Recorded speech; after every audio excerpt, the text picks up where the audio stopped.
Alright, yeah. 1, 2, 3, mic check, what's up? 2, 3 on my back, it's tug. Light years ahead, just call me Buzz. Hitting a shot in sync with the buzz. I feel like Joel Embiid, the process, yeah, I trust. Accolades got them swallowing the words, cause I know that they doubted us. Touch her, touch, can't touch this. I know they throwing that dirt on my name. When I check on my tag, it be spotless. Look in the mirror and snap my fingers and point like you know you got this. Winning man, winning man, winning man, winning man, winning man. Who gon' stop this? No one. Give it all I got. I'm going to the top. I'm going in. Right on the way to the top. Right on the way to the top. Right on the way to the top. Right on the way to the top. I'm going in. I'm gonna win. Flip the letter, I stick it. I came from the bottom to the top, but I'm not finished. I just needed me a minute. Standing attention, lieutenant. I gotta get up and get it. All I'm focused on is winning. You not gonna cheat code. We win until the clock gon' hit Z. Whoa, I'm fighting my way back like I was Nemo. Do it, I am a dynamic dude. Whoa, win, win, win, and win. That's right, my nickname is winning. Gotta walk in the building, gotta inspire the children. Wanna see my ambition. I'm not a regular civilian. Give it all I got. I'm going to the top.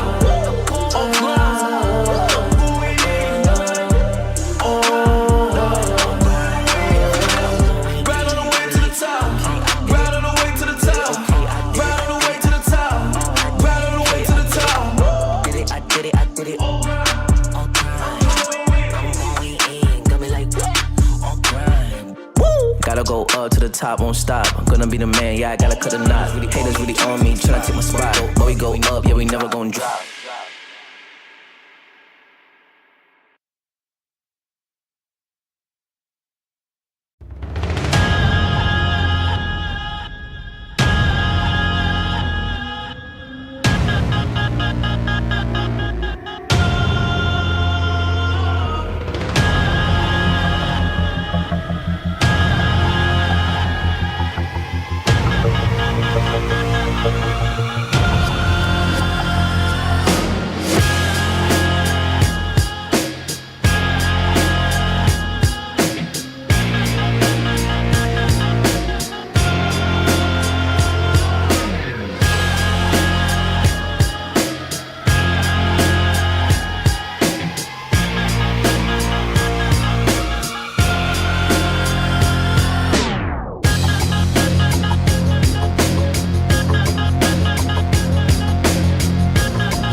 Alright, yeah. 1, 2, 3, mic check, what's up? 2, 3 on my back, it's tug. Light years ahead, just call me Buzz. Hitting a shot in sync with the buzz. I feel like Joel Embiid, the process, yeah, I trust. Accolades got them swallowing the words, cause I know that they doubted us. Touch her, touch, can't touch this. I know they throwing that dirt on my name. When I check on my tag, it be spotless. Look in the mirror and snap my fingers and point like you know you got this. Winning man, winning man, winning man, winning man, winning man. Who gon' stop this? No one. Give it all I got. I'm going to the top. I'm going in. Right on the way to the top. Right on the way to the top. Right on the way to the top. Right on the way to the top. I'm going in. I'm gonna win. Flip the The landing I stick it. I came from the bottom to the top, but I'm not finished. I just needed me a minute. Standing attention, lieutenant. I gotta get up and get it. All I'm focused on is winning. He not gonna cheat code. We win until the clock gon' hit zero. I'm fighting my way back like I was Nemo. Do it, I am a dynamic duo. Win, win, win, and win. That's right, my nickname is winning. Gotta walk in the building, gotta inspire the children. Wanna see my ambition. I'm not a regular civilian.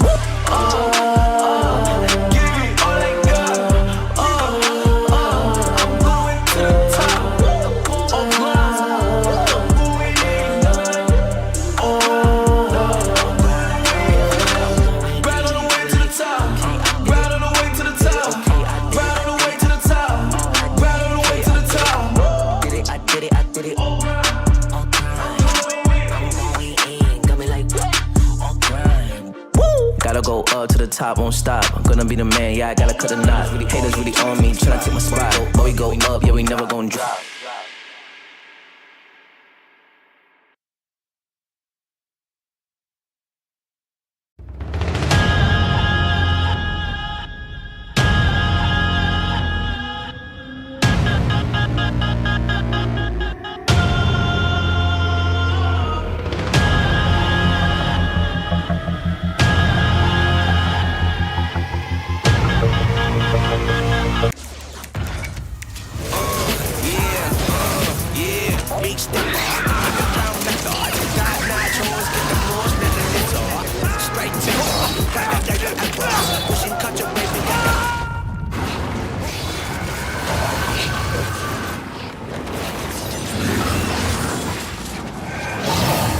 Reach your impossible with the AI-powered Legion Pro 7i, Lenovo Legion.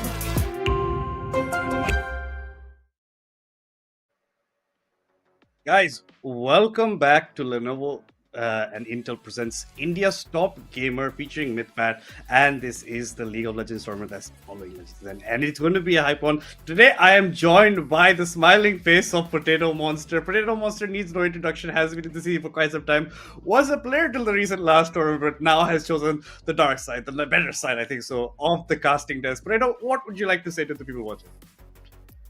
Yeah, I after establishing my utter and complete dominance over the competitive scene, I decided to let other people have a chance. So today we are going to find me in the caster desk over here, and madness, I am super excited. It's been a while since I've been casting a game, you know.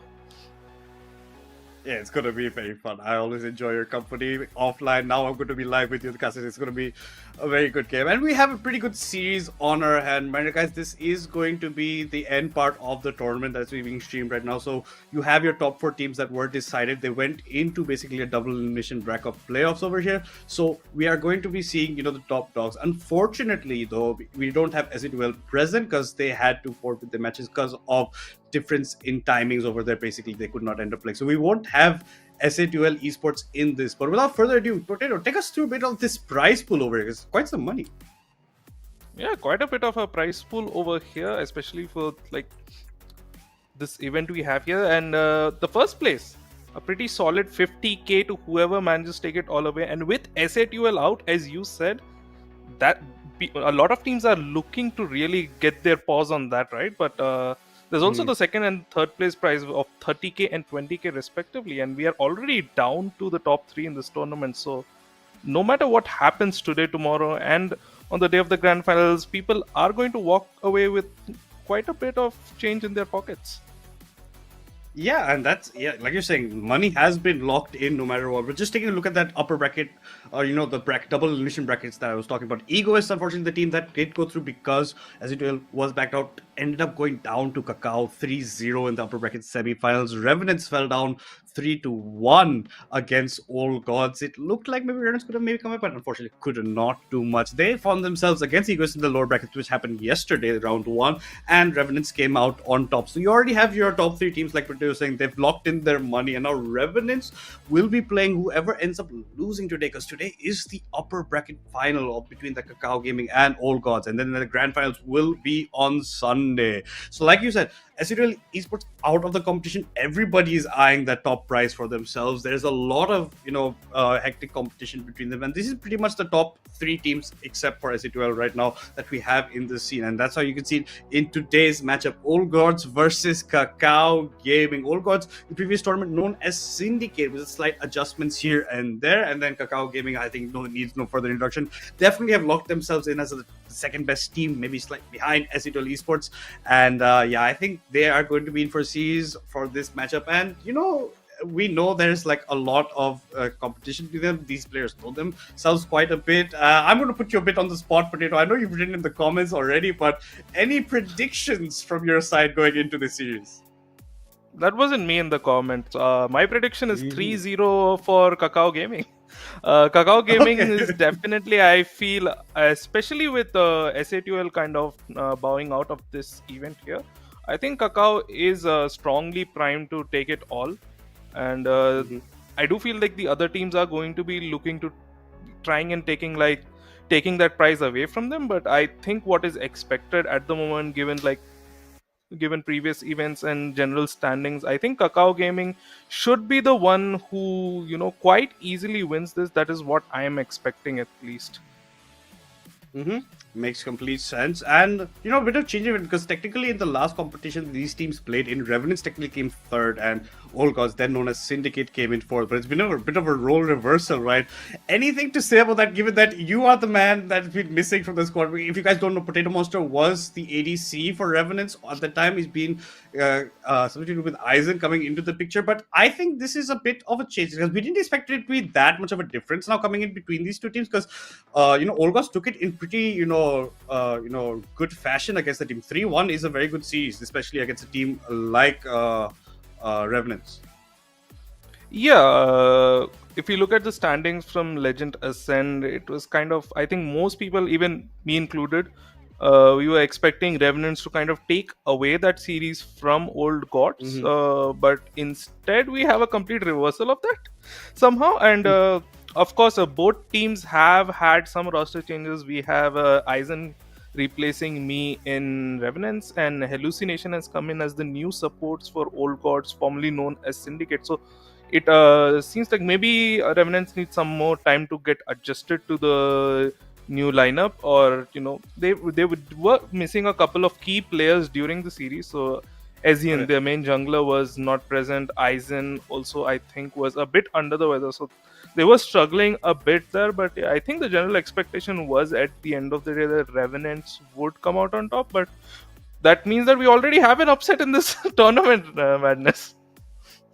Well, that's what we come to love and expect from these tournaments. We do see a lot of upsets, maybe just not in the top 2 or top 3, but yeah, upsets do happen. And yeah, this is a nice introduction coming. Like pretty much Eisen wasn't present, so that could also contribute. Eisen maybe under the weather, not performing the best that he could. Essentially over there, just the limitations physically over there, that he was not feeling that well. So yeah, these things do come into picture, especially in a game like this, especially in a BO5, right? It's a very long kind of series. It's a very tiring kind of series as well. Champion pools get dove into deep. You get targeted quite a bit. I think Eisen was just never allowed to play his Caitlyn as well.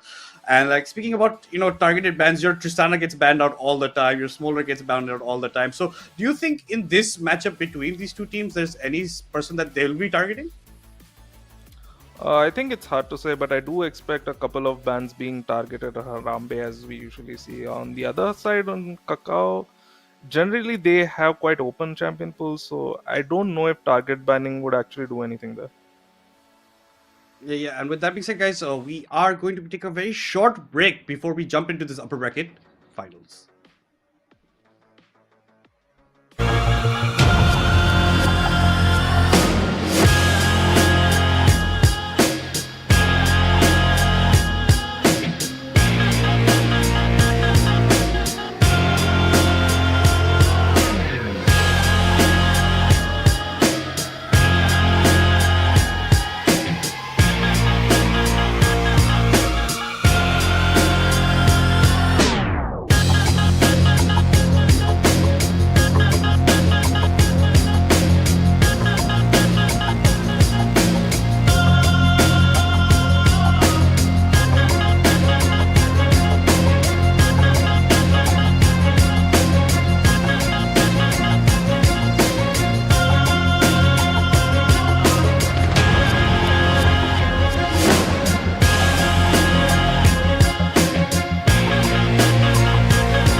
Alright, yeah.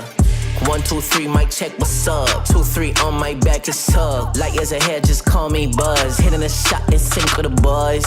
I feel like Joel Embiid, the process, yeah, I trust. Accolades got them swallowing the words, cause I know that they doubted us. Touch her, touch, can't touch this. I know they throwing that dirt on my name. When I check on my tag, it be spotless. Look in the mirror and snap my fingers and point like you know you got this.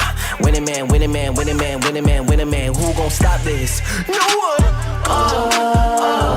Give it all I got. I'm going to the top. I'm moving in. Right on the way to the top. Right on the way to the top. Right on the way to the top. Right on the way to the top.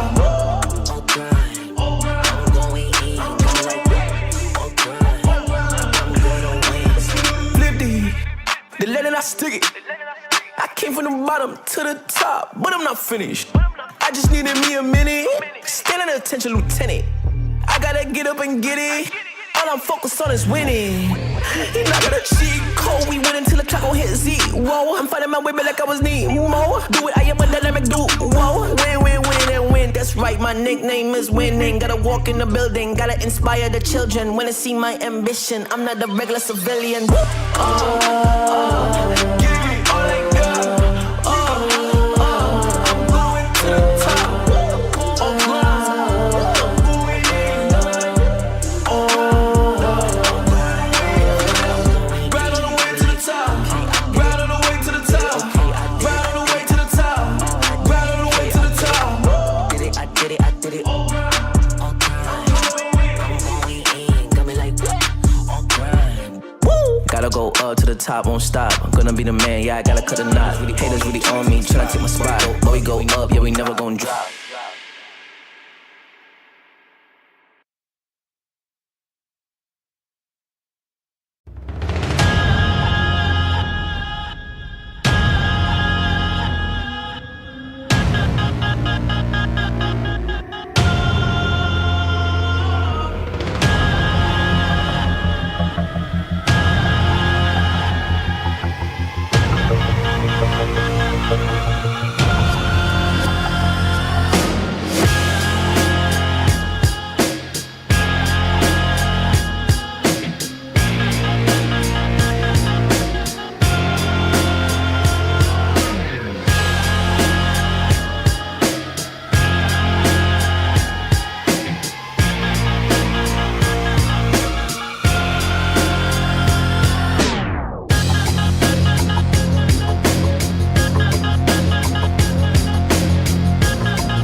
Alright, yeah. 1, 2, 3, mic check, what's up? 2, 3 on my back, it's up. Light years ahead, just call me Buzz. Hitting a shot in sync with the boys. I feel like Joel Embiid, the process, yeah, I trust. Accolades got them swallowing the words, cause I know that they doubted us. Touch her, touch, can't touch this. I don't. Guys, welcome back to Lenovo Needle Presents India's Top Gamer featuring Mythpat. We are yet again coming into it. Sorry for that short delay. We are going to be jumping right into the draft of this game. And just before we cut off, before we took that short break, I think we were talking a bit about, who's getting targeted here and there overall. I think, some people have the shorter ends of the champion, people like Deadeyes, especially over that side. They target him quite a bit and they try to mask it a lot. Maybe even try to go for counter picks. But that's the beauty of Fearless Draft, right, Purito? Yeah, it really pinches your champion pool. Speaking from experience, you really have to dig deep, figure out new champions to play, and like really expand that champion pool. Otherwise, you do suffer. And Deadies is someone who has been picking up more champions over time. The same for Harambe a bit. So I kind of feel like most probably Kakao might look to target either of those two. We did see Revenants take away one game last time against OGs, and during that game they banned 5 junglers. So that's the play. Who knows? That could be the play, yeah, if you go for the banner. Like I was saying, we were watching that game on the Discord, and it was pretty fun to watch out how the banning was going down. They banned quite a few on that side. Yeah, but Harambe does get targeted. Maybe the Lucian ban is going to be a perma one on that side, because I'm pretty sure every single team that's been playing against him have been banning the Lucian quite a bit against himself. And like you're saying, he's been picking up quite a few. His Kai'Sa, his Ezreal, his Lucian is the staple that we knew him for, but he has been picking up champions here and there. He is improving it. So maybe if they focus Deadies, that could be a problem, but like you're saying, Deadies.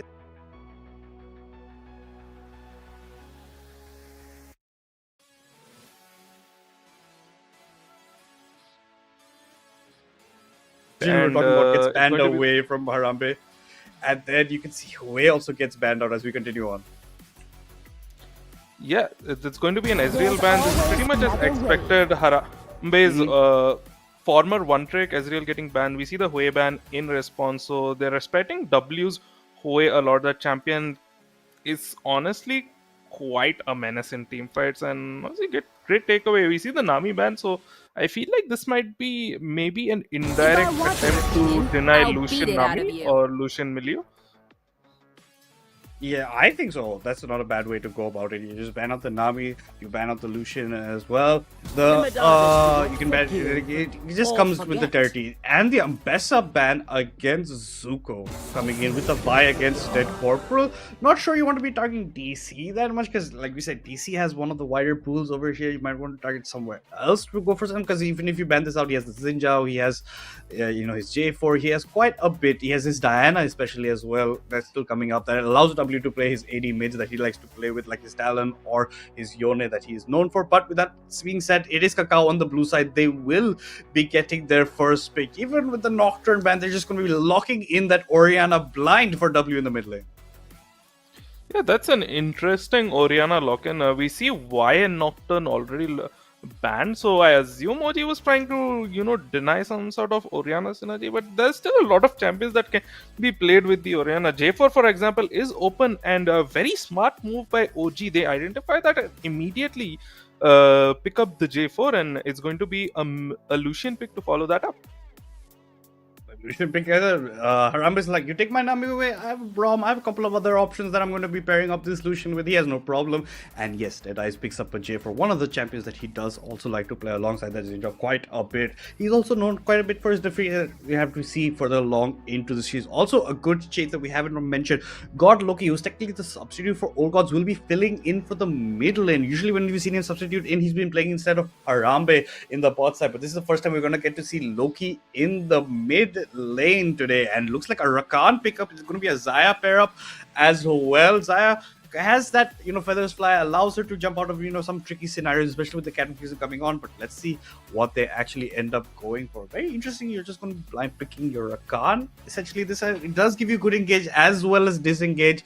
Let's see how well Love 2 has been doing. Love 2 Spike is pretty well known, but yes, it is that Rakan. It is Vortex going to be channeling that Xayah for himself. Mind you, Sam is not playing. Vortex is filling in the ADC, especially over today's side. So now you have that lovers duo in the bot side. Now let's see what the Lucian gets spread out. Quite nice options. The Milio, the Braum, the Thresh, quite a few options over there. Yeah, a very strong bot lane pickup. They pick up the Xayah and Rakan, and it kind of works well because Lucian's main weakness is that he has very low range. So it's pretty good to play something like a Xayah into that, because what's generally the weakness of Xayah, you don't really want to face up against a team that's just poking you out and not really going into you. With the Lucian pickup, that's pretty much Lucian and Jarvan. You already have two champs that have the ADC is pretty short range, the jungler is more dive heavy, and although Jarvan can be flexed into the comps, I do like the Xayah Rakan here as like kind of an expectation that OG is going to go into more of a dive kind of format, and then the Xayah is really good into that. And we see the Braum coming in to be paired up with the Lucian. I think a Milio was also an option here, but they do choose to go for the Braum, the more you could say in some ways early game, a comp with more early game threat, I would say, and Yeah. a bit of a better frontline. Also, Brom has the option of blocking Zaya feathers, which is pretty strong. If like you can deny a good feather pull, that cuts out a large portion of the Zaya's damage. Yeah, exactly. You're saying with that shield, you have a lot to be blocking it up as well, and that early game aggression that you can be showing with the Lucian in the bot side. We're talking about the bans in the second phase of banning. The Cassante banned out, as well as the Wukong from Old Gods and the LeBlanc Malphite banned out by Kakao. I don't think Zuko was going to be playing the Malphite at this point in the series. He usually likes to play it on the later side. But to answer the Orianna, it looks like God Loki is going to be going for the Ari in the mid lane. Now you have some damage alongside the Lucian, but it's already looking like you're leaving the Braum as alone in the mid, like as your front line. Let's see what the answer is going to be from Kakao. They're yet to pick up their jungler in the top. The Gwen, a flex pick essentially, but it's not going to be that much of a mystery because they're just going to pick their fifth champion over here alongside it. I really want to see how well Love 2 and Vortex are going to be doing in the bot lane because Love 2 is usually being paired up with Sam. Sam apparently not available. And it looks like DC is going to be answered by taking the Xinjiao. This is like a double-edged sword to the gut of Deadeyes because it's a champion that he loves to play. So either way, Xinjiao's just not going to be open for future drafts as well just because of Fearless Draft. Yeah, that's interesting. Deadeyes does not have the biggest champion pool, and in this game, when we already see two of his most played champions being immediately taken away from them, and looks like it's going to be a Jackson response. I do love this pick because you look at the champions on the side of Kakao. There's a lot of focus on auto attacks. Gwen, you have the Zaya, you have the Xinjiao, already very auto attack heavy champions, and then Orianna also has a decent amount of damage tagged onto her autos, although she's not primarily reliant. So I do like the Jax pickup here a lot.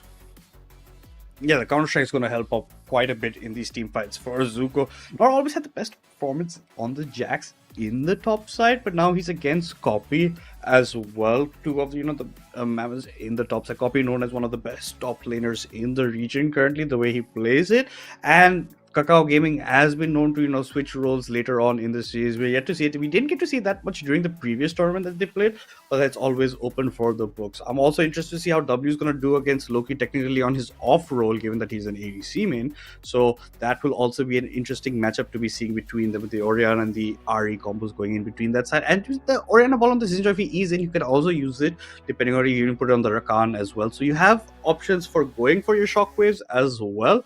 But all in all, both comps seem really well rounded out, honestly. Usually not something that we see in the first draft. We usually like to see people going for the comfort picks instead, but now it does seem well rounded, except maybe Deadeyes might be feeling it later on in the series, like Peter saying two of his favorite champions have gone out of the way.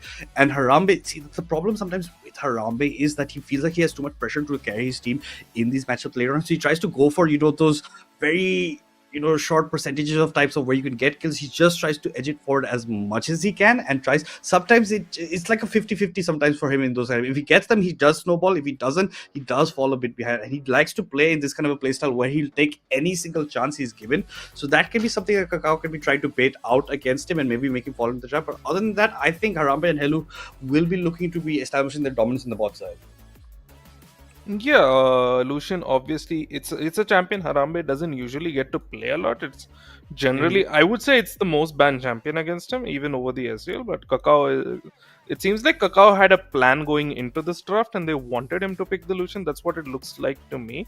And looking at the draft side, while both drafts are like fairly well rounded, I kind of really like what Kakao has done here with their draft, because if you look at OG's draft, it's mostly, if you look at how this draft is going to try and play out, it's not a very high ranged kind of comp. It's like a bunch of champions that want to go in and just beat up the enemy team, and Kakao's draft kind of, that's exactly what they want, right? They have the Zaya with the feathers, they have the Rakan to kind of peel, Orianna with the shockwave and the slows and the peel, and then the Gwen. So you're going to be diving on top of a Zaya Gwen that might end up turning very bad for OGs in these team fights. But on the other hand, they also have the option to kind of split the map and try to go for a more pick oriented playstyle, and I think that's going to be the big question for me. Is it going to kind of break out into like these big 5v5 fights where OG is kind of forced to engage onto Kakao because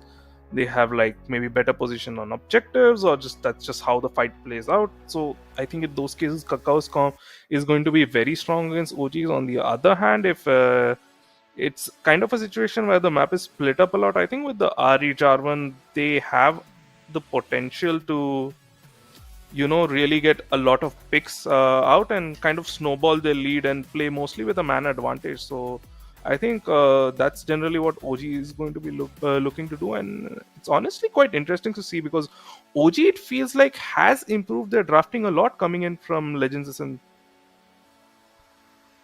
It does feel like they have done quite a bit. They have, picked up a few members here and there. They've changed some things on the around there, and they have been looking like a pretty dominant team coming into these matches. But they are against a team that is known as maybe the second best team in South Asia that have only been dropping series to SADL Esports, right? And even Kakao technically didn't have the best of showings in that last tournament because they went down 3-0, 3-0 in both series, and that was unfortunate for them because they usually, against even SADL Esports, they do take it to maybe even 5 games. So maybe they've also had a slight dip in performance. But I would really like to see what Dead Corporal is going to do because for the tendencies I've seen him in past tournaments and past matches he plays, when he's on the blue side, he really likes to go aggro into the red side jungle early on and maybe cheese a bit on the jungle. I've seen him done it like twice with succession without the wards being placed in. So I think this is maybe something that DC has on his mind when going into this matchup. And this is where you have to bring out, importance of those early aggressive junglers. You have a Jarvan on one hand, you have a Xinjiao on one. Very good early game junglers with the flag and drive, with the Xinjiao latching on. So let's see who actually gets those ganks early on, who ends up picking up the feats of warfare. Because I think this match it's going to be blown open, especially around that grub fight. Who gets that rotation timing perfect for themselves? Who actually starts making the moves onto that side? And how well Loki's going to be managing himself in the mid lane, given that he's maybe not that comfortable compared to what he's been playing mostly ADCs on this side. With the RA, maybe it's less trickery compared to maybe a champion like an Orianna. But let's see still yet how well he adjusts, what kind of build he goes for, how the roam timers are going to come from, how he gets at the end of it. But this is, guys, remember, this is a best of 5 between these teams. So minimum games 3, maximum games 5, and according to Potato, it's only going to be 3 games, is it not? I would also be siding slightly on that side, just given how we know how Kakao is, their previous interactions, where Kakao has every time pretty much come out on top. So I would also be slightly favoring that position. Maybe I'll order it slightly to a 3-1 maybe. But other than that, I'm not going to change much. I'm pretty sure Kakao is going to be looking. I'm looking for maybe Olgots to change up something, or like you're saying, the drafts improve, maybe the gameplays improve, especially that they're beating a team like Revenants as well, right? So that's just showing that they're moving up one step of the ladder, or running up the ladder one step at a time, and they are making those improvements. Let's see how well they can match up. This is going to be like their biggest test coming to, like you said, Kakao without SCTL Esports is pretty much the top dog in the competition, the team that people want to beat. So this is the best and like the biggest challenge they've faced so far in our tournament here. Yeah, definitely. It's going to be an uphill battle. OG has shown a lot of promise recently. They did send Revenants tumbling down to that lower bracket, which, like we mentioned before, we weren't really expecting. I wasn't really expecting that. So there is some promise there. And like Kakao, although they did drop games to SATUL, if we like look back at their track record, they didn't really drop any games to anyone else. So they still, I think, the favorites coming into this. And something to consider, like you mentioned, is that it's going to be Loki in that window. It's not going to be YYZZ or Kagura, as many people know him, in that mid lane. I feel like he was really a core pillar of this OG's lineup. Oh, yeah. And it's going to be a bit hard for Loki to fill those shoes. And he does play a decent amount of mid lane in solo queue. I've never seen him actually play him mid lane in a competitive setting, but hopefully maybe they're able to take this game. I don't know. I feel like Kakao really has the edge here. W has been playing mid in a competitive environment in solo queue, just everywhere at a very high level for quite some time. So it's definitely going to be very hard for Loki to kind of match that. On top of that, if I feel like if Kagura doesn't return for game 2, for game 3, this might be even more of a 3-0 than I was expecting in just complete stomp. Because honestly, I feel like the mid substitution could be very rough on them. Yeah, like you said, could be a slight hindrance to their side. Like you're saying, Kagura has been quite a bit of stable. He's a guy who's been known to be very aggressive in the laning phase as well. Tries to get them ahead. That's at his Diana is something that people also do fear. And with Loki coming, like you say, the first time for everything with Loki coming into this matchup. But guys, I think without any further ado, we'll be jumping in to game one of our upper bracket finals. Mind you guys, this is a best of 5. Kakao Gaming on the blue side. All Gods Esports apparently on the red side as we head into the Rift. Copy's gone for the traditional Ignite TP on his Gwen, and look at this, all 5 members of All Gods are on this top side. But Copy is not taking any baits. He's waiting near his turret. He's happy with just playing that default parallel across the river. So All Gods is pretty much going to not get anything. Zuko's trying to bait out Copy to come in forward over here. Copy's going to eat the counter strike. He gives a grasp of a nice stack. Dead Corporal. This might be a problem. The charm does land. The Braum stacks do connect. First blood going over to Harambe Avenger of All Gods. Yeah, that is honestly quite a beautiful sequence by OG.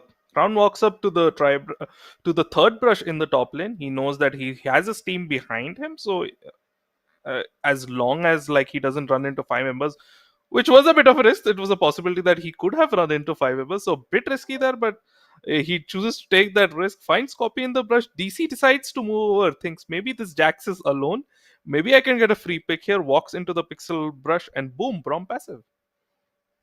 Braum passive definitely plus with the charm start. Oh, they might even be looking to count onto Vortex. The Braum passive comes in, instant cleanse by the Xayah. So that's one summoner down already in the starting phase. Plus, you've lost quite a bit of HP for this Xayah. So it's not the best of starts for Kakao. A nice bait for All Gods in the top side over there. That's the whole point of Crown going a bit emphasis against Copy over there. Even picks up a couple of grass stacks in this side. W, Electrician proc from Loki. This is the matchup that we have in mind, given that this is where they are slightly lacking. Another Q connects, love 2 with only 2 stacks, nothing much on those sides. Vortex has chosen not to go for his healing pot, choosing to use his, Doran's Blade to start for those heal ups. But look at Halo, who's walking in. He doesn't have the level 2 timer though. They're really going into Vortex. Vortex even flashes away. Harambe ease forward, gets the stun lock in, locks up onto the Rakan as well. Hallucination might be paying the price, has to flash away.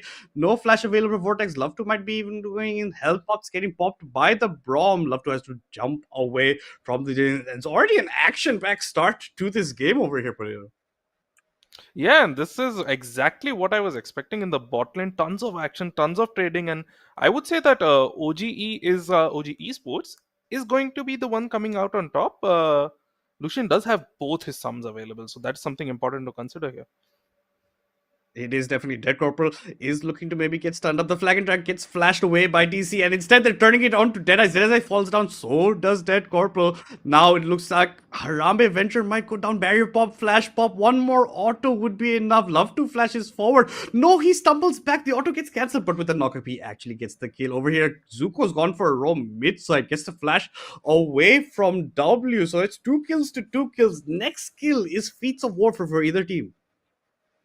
Yeah, and this is a very, very action-packed early game. We already know Kakao likes to play this style, but OG is generally a team that tends to play a bit slower, but it looks like they're going to throw all of that right outside the window as they go for play after play. The flash It looks like charm another connects. skirmish. One more auto. Oh no, W just about survived it. I was looking here. Oh, the flash flag gets the kill. Secures the Feats of Warfare. And also with the Loki with a nice flash charm connect over that side. You do get 2 flashes, but you do secure the Feats of Warfare. Orgod is going to take that any day of the week. Yeah, this is just absolutely insane. We were talking about how God Loki might not be super comfortable in the mid lane, and he just shows up and he's like, "What do you mean by that, buddy?" Goes for the flash charm, tons of damage, just barely misses out on the kill, but Deadeye is there, is just like, "No worries, buddy, I got you." He is, no worries, absolutely. The flash flag, gets it, and Copy's trying to stall the wave as much as he can. Topside CS, looks like Zuko has the favoritism, but that's a huge wave also coming to Copy if he ends up picking it up. And mind you, W does not have flash. Halu's come in for the gang. Q connect could be a nice dodge from W over that side, but the passive stacks are still going to connect. You're going to eat a ton of damage as this Orianna, and this might not be enough to run away. One more auto. No! W still does manage to get out. It was a nice dodge on the key that essentially leads up for this. What's this might be a dive onto Harambe Venture. He's away from the knockup of the Rakan. He's going to securely get out. Dead Corporal looks to be going down, and it's just looking like one disaster after another for Kakao. They tried to answer back fire with fire. Unfortunately, met with water in the bot side. Nice movement from Harambe. He's away from the knockup. Gets away securely, and a very botched dive coming in for Kakao. Yeah, botched dive by Kakao. I like the intent behind it. Hallucination moves to the mid lane, tries to get a pick onto the Orianna, and there was this really very disciplined gameplay coming in by Loki. Waits for the Braum stun to connect before using his charm. Unfortunately, they are not really able to find the damage to kill the Orianna. Perhaps a few autos missed, but never mind. He's going to hit level 6 and goes immediately for the solo kill, and is going to get it in. W is kind of looking a bit 0-2 in this mid lane right now. Well, he is looking 0 because the man is 0 to run. The Dark Seal with 0 stacks onto end. The Loki we were slightly doubting, given that we haven't seen him be playing much mid in professional play or in tournament play, is proving his worth. He's had quite a bit of help, especially with Hallucination coming in, with Crown also coming in with the ganks, but he is proving his mettle, gets that solo kill after hitting that level 6. W not respecting the timer, given that he missed quite a bit of XP when he was getting pushed back, and pays the price for it. Talking about items, Jax has picked up a Sheen in the top side, a lost chapter for the RE. It looks like we have quite a game on our hands because it's 5-2 for Olgos, the team that we were backing to slightly be the underdogs in this matchup, given the previous history between them. It's already 3 kills onto Harambe, the man you don't want to be giving these early kills onto. The W misses from Dead Corporal on this side. Loki's trying to run away. The shockwave comes in. Loki doesn't have flash. It looks like Deadeyes has chosen to sacrifice RE. RE was not in a situation that he would be rescued from, especially with the shockwave coming in. And that's the answer Kakao is looking for. Now they pick up a bit more mid-prior. They're going to be looking to pick up the Scuttle and maybe head over towards the Drake. And this is the kind of beautiful macro kind of play that I expect out of Kakao, especially in the early game. Dragon is up. We see Love to going for the reset. Resets immediately, goes mid, shows up with his with his jungler over there. They know that the RE doesn't have her flash yet. Goes for the kill, and they get prior on Dragon, but seems like they've decided not to do it just yet. They had prior, they didn't choose to go for it. Instead, going back to the try and twisted bot side. Harambe is still level 5, mind you. Vortex is a level up, does have his ultimate, has the Feather Fly. No culling for Harambe. He really likes to get this wave pushed in, then culling to get some extra damage onto his counterpart in the bot side. But yeah, good play coming in with Kakao. Nice knowing of timers of the flash not up for Loki. Goes in, gets a nice kill in the meantime. And we've settled down into more slow plays. You can see just CS-wise, Vortex is quite ahead of Harambe right now. Already 10 CS, now getting picked up by Harambe, but Harambe has those 3 kills, mind you not. On the side of Kakao, the kills are 1 locked up for the Harambe. Harambe actually steps quite a bit forward, gets knocked off. Vortex is looking for the trades, looking for maybe a pullback, but no, the shield was up, doesn't go for it over there. Here comes the culling, get completely blocked by Love to, even a heal for good measure coming out of the count. Maybe a bit of a misstep, maybe have liked it. Dead Corporal's coming from this side, he's coming in just charging forward like he can actually go in. Hallucination does get rooted in with the fullback, with the E from the Zaya, so they do pick up a kill. But look like an obvious situation. Hallucination even had his flash up and chose not to use it. Yeah, I don't know why that. Like, I don't feel like Hallucination would have died there. It looks like it's going to be a follow-up dive onto the Lucian. He's dropping really low, tries to trade the kill onto Vortex. A TP is going to come down. That TP is from the Braum. That is from the Braum, who has that unsealed spellbook for himself, and it is Harambe that does have a lot. Hallucination. I'm not sure. My eyes played some games with me, but you saw the you saw the flash as well, right? I think Hallucination might be hallucinating a bit because that flash was something. But we have an all-in going on in the top lane. Take us through this madness. Oh, and Crowd's going very low. The Ignite is sticking, but he does have backup. Deadice is close by. He is going to be jumping in over here, but Copy is going 1 versus 2. He has no problem. Instead, Deadice has to flash. Crowd's in a very tough spot. No, the Q counter strike, it's not enough. Copy has enough damage. The flag and drive comes in. Deadice one more order. No, Copy with the spacing. The movement away with another snip. It's a 2 for nothing in a 1v2 situation for Copy. Hallucination is going to jump to God Loki to get away. Love to come in as well. There's a blasting plan. God Loki, be careful. Nice flash W by Dead Corporal. Loki's trying to get the kill onto Copy. It's not enough. The charm misses. Copy yet again picks up another. He goes on a killing spree in a span of basically 1 minute over there. He's picked up 3 kills back to back, and OG is getting a bit greedy trying to catch out this Gwen Faller, and Hallucination might even pay the price.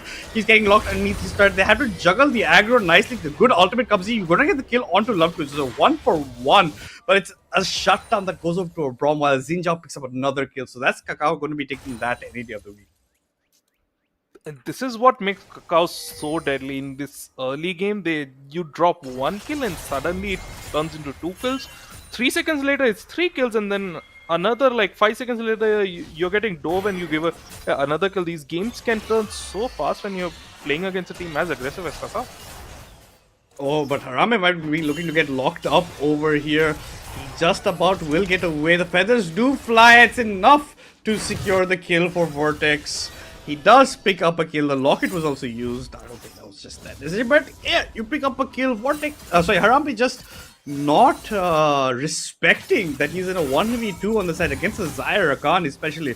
But we have to talk about Copy. Copy is a monster right now. 300 Nasher's Tooth completed. We're talking about some other items.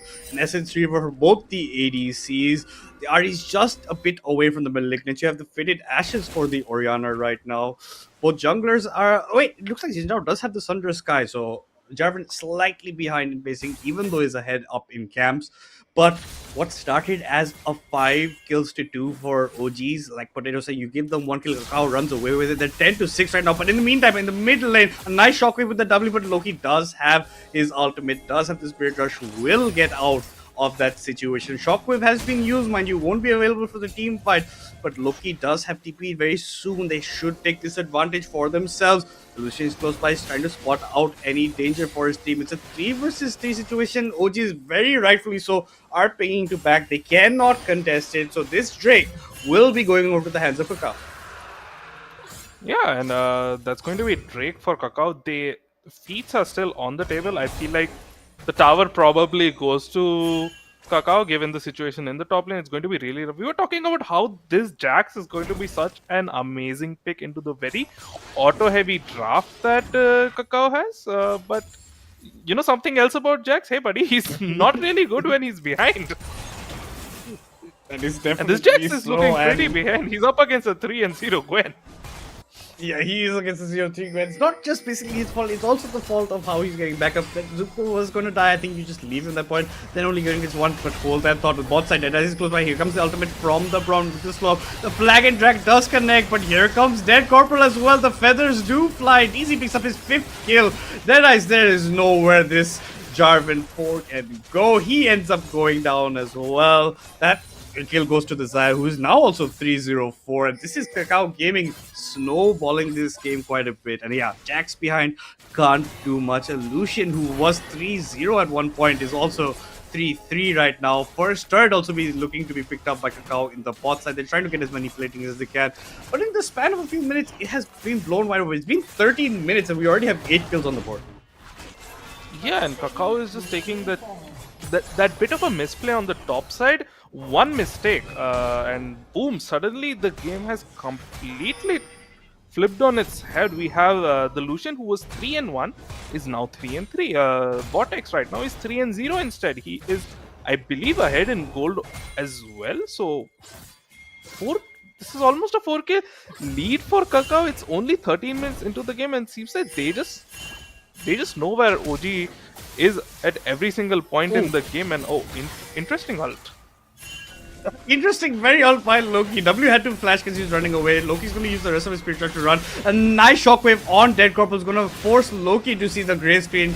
Hallucination is trying to run for the hills with the help of Dead Eyes, but can he get away? The knock of the CC is enough. It looks like they want to go for even more. Hallucination might get out, but Dead Eyes might not. No, the flag and drag comes in. He does get to a safe distance, and Loki's ill-timed spirit rush does cost him his life. W, you took quite a bit of third shots. It looks like Dead Eyes wanted to narrow the gap and Cataclysm on to W, but no, that does not happen. The flying drive was there, but it's not enough. Here comes the ultimate auto recover plus the exhaust. The Cataclysm comes in. The shielding is there.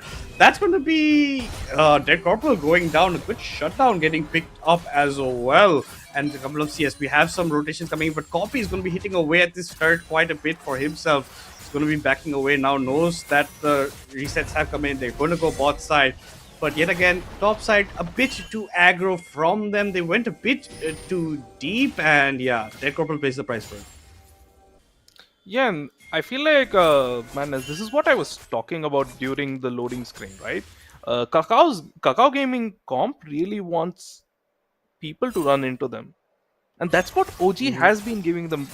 What I wanted to see from OG was more like you had these really smart plays around the RE Charm and the Jarvan, knock up and alt lockdown. Instead, they're just trying to run down Kakao, and it's not working at all. You have the feathers, you have the Gwen with her immunity ring. It's just very, very hard to fight that team comp by running into them. Absolutely. And that's what they've been doing for the past, I would say, around 10 minutes. And they've been paying the price for it, a pretty hefty price. After they had the lead also, right? Like, they had a good spot in the game. They give up a kill here, then they start jumping in a bit too deep. Yes, there is good disengage. Yes, you have the Feathers Fly as well for the Zaya. She's not going to be much in trouble. She's deathless as well as Copy. And I think a lot is also up to what happened against Copy in the top side, where Copy picked up those 3 kills in quick succession for himself. You can see that Harambe and Hallucination want to defend this turret. Vortex has come to pick it up maybe before it can come in. Here comes the culling to clear out the minions from the wave. On this side, Loki has to use his Spirit Rush to get away from DC. DC might get cornered with the flag and drive from this side. That's exactly what Dead Eyes is looking to do. Dead Corporal might be in a bit of trouble. Does not have his flash, but has the backup of his teammate. Here comes a massive shockwave. Gets Loki as well as Dead Eyes. That's going to be Loki falling down. Dead Eyes tries to use Cataclysm plus the flag and drag. Actually gets away to safety. Love2's a bit daunting over there with his movement, with the S coming in between the steps. But yeah, they're trying to go in for plays that are not there, and they're getting answered back in heavy fortune.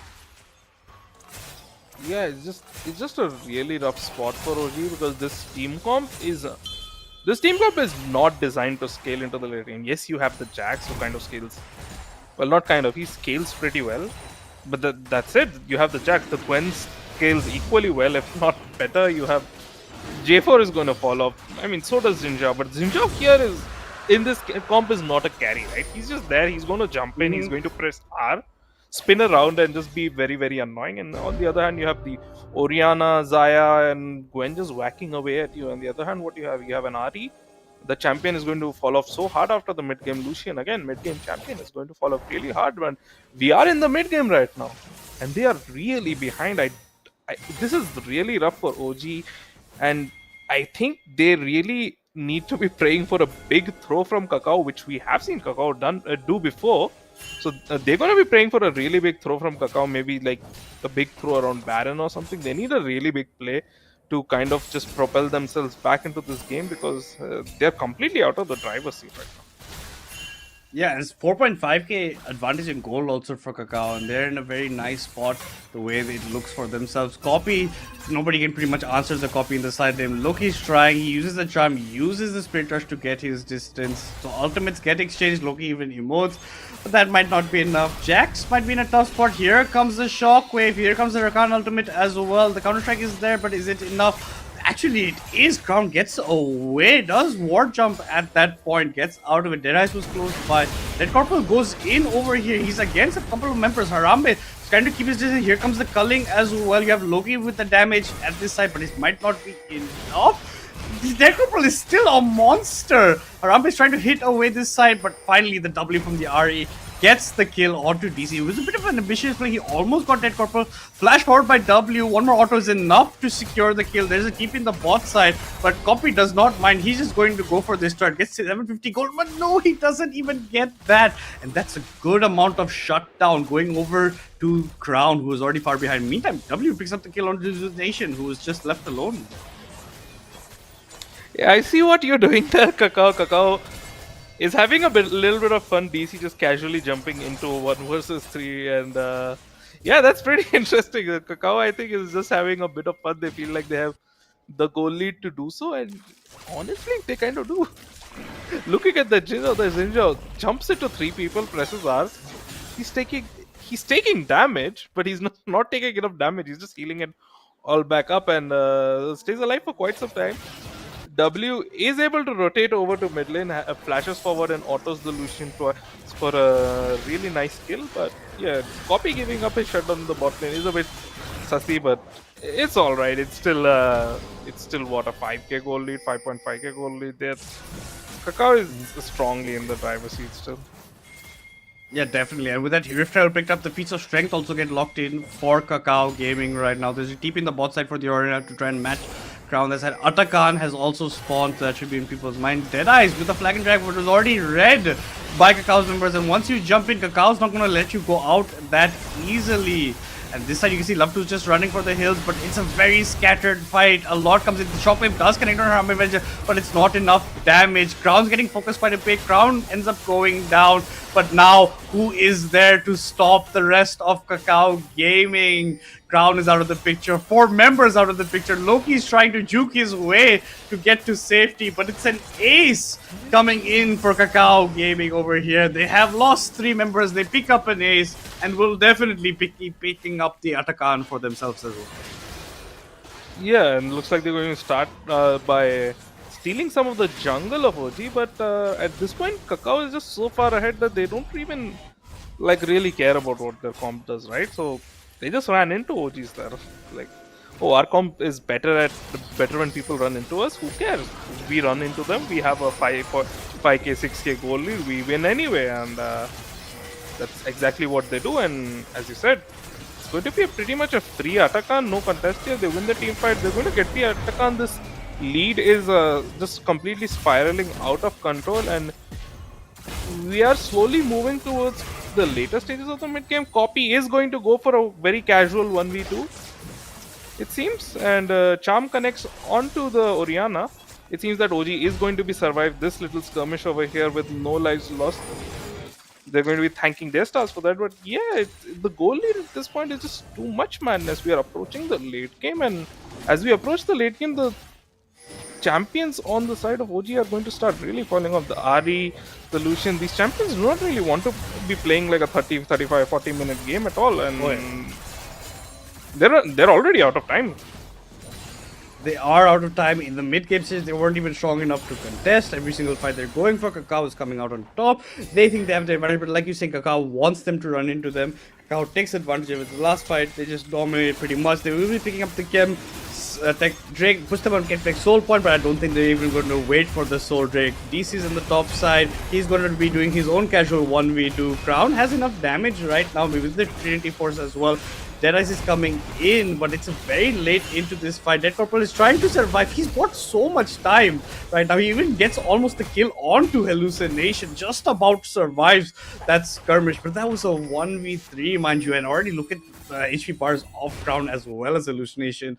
That is not the kind of outcome that you are hoping for. Love2 just defending this turret. Loki's not even strong enough to contest him, and look at just the items of the Zaya. She's one entire item ahead of the Lucian. The scaling Zaya compared to the not so scaling Lucian later on, and she's already an item ahead.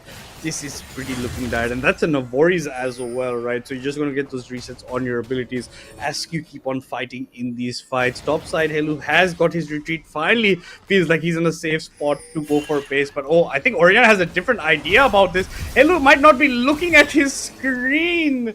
The Q plus the shockwave. W secures the kill onto Hallucination, who was slightly absent-minded, maybe back slightly behind more. maybe just even walk to base at that point. You've walked so far, but no, he ends up giving a kill to this Orianna. Look at the Xayah, 4-0 and 8. Copies died twice, but the Xayah has been left untouched pretty much in this fight. You can't focus it on to that much. Poppy is such a beast in these front lines, goes immune, does so much damage, and it's just looking like OGs have to start thinking about game 2 at this point. Yeah, I think that's pretty much the play for them. They need to figure out what to do next. This game does feel a bit over. There is a small chance they win, maybe like a really big throw, but it's kind of hard. Like the scaling is already.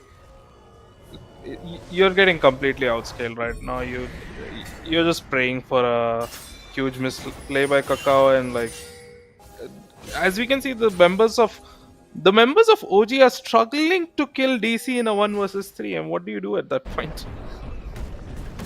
Exactly, what do you do? Here comes the Rift Herald. DC is going for his driving force over here. Crown's trying to root him up, but DC is so tanky. The R even gets popped. He's diving in so deep. Here comes the Rakan ultimate. Deadies with the flag drive trying to go for more. The culling comes in, but it's just tickling their position right now. Harambe doesn't have the damage he expects. He gets popped. A 3-man shockwave comes in for W. And that is pretty much GG. OGs are eliminated in this fight. A clean ace coming in for Kakao Gaming. The shockwave plus the engage from Dead Corporal is enough to say send OGs licking their wounds heading into game 2, and a pretty decisive game for Kakao in game 1 over here with this victory in this best of 5. Yeah, we did see the slight spark of resistance from OG in the early game, especially in the place least expected, in the mid lane. Loki was able to stand up against the Orianna. He was able to get that Orianna down to like a 0-2 scoreline. It wasn't looking super amazing, honestly, at the beginning of the game, but like, which wasn't really able to translate that. So, what I would have liked to see was like, you have this Orianna that is ahead right now. Like, why don't you help her shove waves, roam to the side lanes? Like, the Orianna can't possibly follow. She's just too behind. Instead, they go for a very weird bait kind of play at top. Crown really trying to force onto Corpi there, completely backfires, ends up giving him a double kill in a 1v2. That's definitely something you don't want to do at all in a game this important, at least. But yeah, that ends up being kind of the trigger to completely flip the gold lead over. And on the bot side, we have the follow up to that. Rakan does die in the top lane to the dive attempt. It's like it's not an issue because the shutdown goes to the Braum. He respawns, and Harambe is just completely unaware of the fact that Rakan has respawned. He's going to be in that bot lane real soon, and he dies as well. And that was the beginning. That just completely flipped the game for OG. It did flip the game for OG. Kobe getting the triple kill early on was also detrimental to them. They couldn't do much. Gwen's already so far ahead. Your Lucian, that was looking pretty nice at the 3-1, goes 3-3. Vortex doesn't die throughout the game. He's also looking strong. Dead Corporal, this man has to be talked about because he's doing multiple 1v3s across this rift at multiple times, and he just buys so much time. He even almost gets kills both of the times that he was in these fights, and just by his liver, he doesn't actually manage to accomplish that. But yeah, just looking at the stats of this game, it was a 25-minute game, bit on the shorter side. OGs did have a good fighting chance early on with that 5 kills to 2 kills lead, but at the end of the day, it's Kakao Gaming with 27 kills to the 14 of OG, the 52k goal to the 44. 9 towers to 3, all 3 Drakes in their pocket. So is the Rift Herald, so is the Atakan. The only thing that OGs managed to pick up in terms of jungle objectives were the 3 grubs. And after that, their fighting was just not the way they're going. They did run into a draft that can just say, just run into me. There's no problem whatsoever. We'll just look after it. And that's exactly what happened. And OGs kept on falling for it a bit time and time after again. And when they realize their mistakes, they're just still already a bit too far behind to actually accomplish anything, right? Harambe in that last fight was just insignificant basically because his culling was not doing that much damage. He was quite a bit behind, and like you said, the mid game is where the early to mid game is where they needed to shine, and the early part did look okay, but the mid game absolutely did not. Yeah, and Harambe really not having the best game. We saw him really step up in that series against Revenants, and that was part of the reason why they were able to pull away with the win, right? But this time he did find himself 3-1 in lane, but shortly after he was 3-3, he just ended up giving all of those kills away. Part of it was also like some of it was not his fault. Like the one time hallucination decided to hold on to his flash, ended up dying, and then uh, Lucian finds himself in a really bad spot. But other times, for example, the Rakan dying, respawning, just walking bot, and him dying to the 1v2, that's really not what was needed in this guy, especially after what has happened in the top lane. You've already lost your gold lead. You need to like after one mistake happens, you kind of need to stop the other mistakes, right? But they just kind of lost momentum after that, and they were already behind. But after that, it's just mistake after mistake after mistake. Ari just dashes into a wall, fails, decides to go for the play anyway. It's like, I think what OG really needs to do is like, if a play isn't really working out, maybe you should just call it instead of like 3 people killed. Yeah, I think like you're saying, the bleeding has to be stemmed at some point. You can't just keep on going back to back and keep on giving them that gold, right? The play goes back, you go a bit to the farming, don't take that many fights, get to a point where you're okay back a bit into the game. But that's the problem with their comp, right? They don't have the scaling actually to do that towards the ends. If they give up the lead and they start bleeding too much, it's just not something that they can actually bounce back into. The Gwen's going to scale so much, the Orianna plus the Xayah better than the Lucian in scaling. That is definitely something that is there. And yeah, we saw Kakao gave the Lucian on something that they did have a game plan, and the game plan worked out over here. Even though the Lucian did have a fair bit ahead earlier on, the 3-1 couldn't manifest it into anything later on. Like you're saying, with the flash being held near the turret was a bit of a mistake. Early parts of the fights, I think they could have taken a bit more advantage. Hallucination goes in early before he even hits the level 2 in the bot side, and they kind of slightly lose a bit of momentum there as well, given how they need to fight afterwards. But yeah, that I think a lot of the talk about is that copy getting those kills in the top side. But yeah, I think the man that has to be your MVP. I think we could even give it to Dead Corporal as well. But I think just because this man had a perfect game technically with 6 kills, 0 deaths, and 11-6, could be Vortex RH, who was filling in for Sam, mind you, doing fantastically. 9.1 CS per minute, 726 damage per minute, goes deathless. Every time he's making it hard that you can target him, you have to go for the other members instead if you are on the side of Old Gods, and he did a phenomenal job. I think their draft was well rounded. They did kind of counter in the way that the side of Old Gods had to play. So I think Kakao did phenomenally with that. And this is the point where you've got some champions out of the way. You don't have to ban the Lucian anymore. The Xinjiao, J4's out of the picture. So already just how this game's played and how Fearless Draft is, it is looking like it's going to slightly even favor more on the side of Kakao. Yeah, pretty solid start to them. This is what we expected going into the series. There was a bit of that hiccup in the early game, but Kakao in the end was able to bring it back. And I think this is what is really dividing Kakao and the like Revenants and OGs right now, is like just how good they are at snowballing off these mistakes. Absolutely. And with that, guys, we're going to be taking a short break before we jump into game 2.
throwing that dirt on my name. When I check on my tag, it be spotless.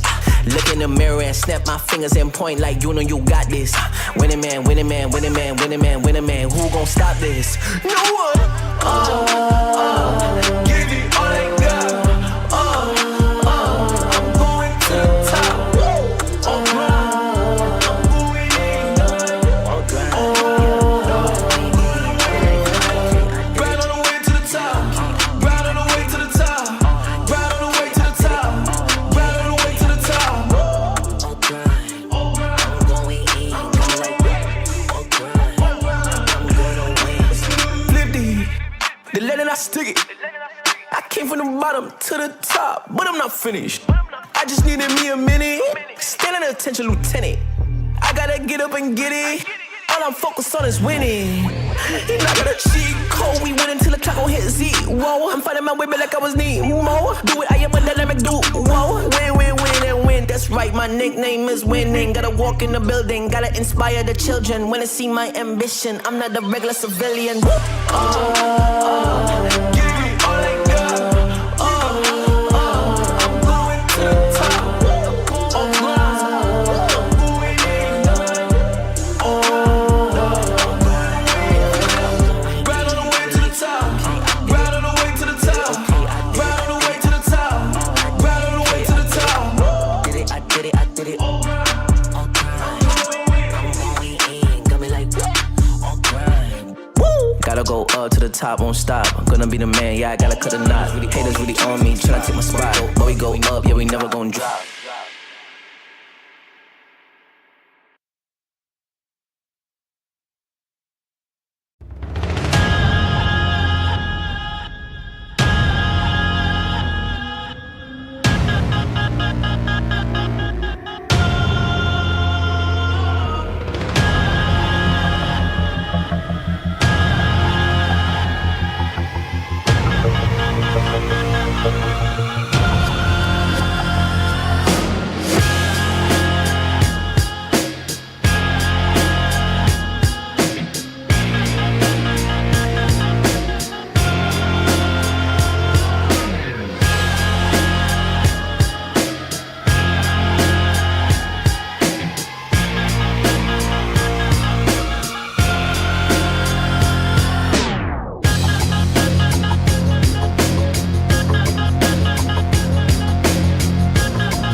Alright, yeah.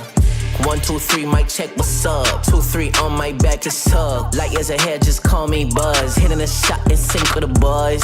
I feel like Joel Embiid, the process, yeah, I trust. Accolades got them swallowing the words, cause I know that they doubted us. Touch her, touch, can't touch this. I know they throwing that dirt on my name. When I check on my tag, it be spotless. Look in the mirror and snap my fingers and point like you know you got this. Winning man, winning man, winning man, winning man, winning man. Who gon' stop this? No one. Give it all I got. I'm going to the top. On grind. I'm going in. On grind. Grind on the way to the top. Grind on the way to the top. Grind on the way to the top. Grind on the way to the top. On grind.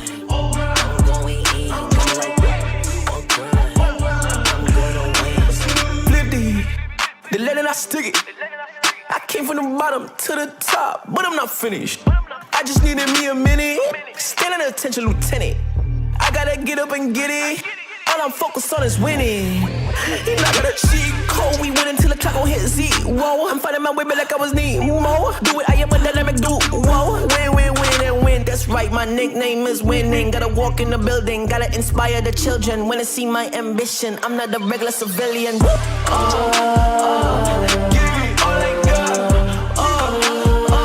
I'm going to the top.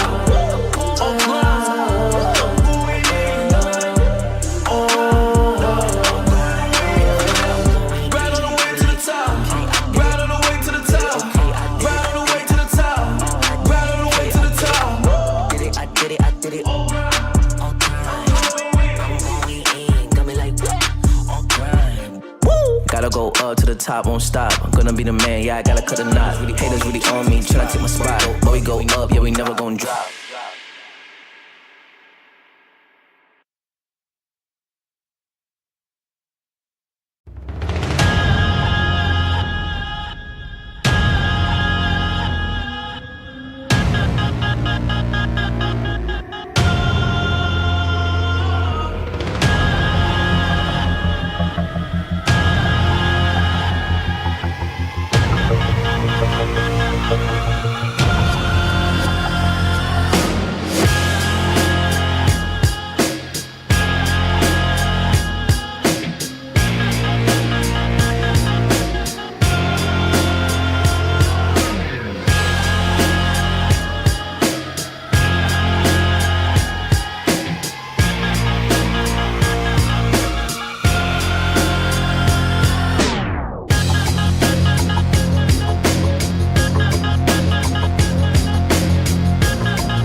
Alright, yeah.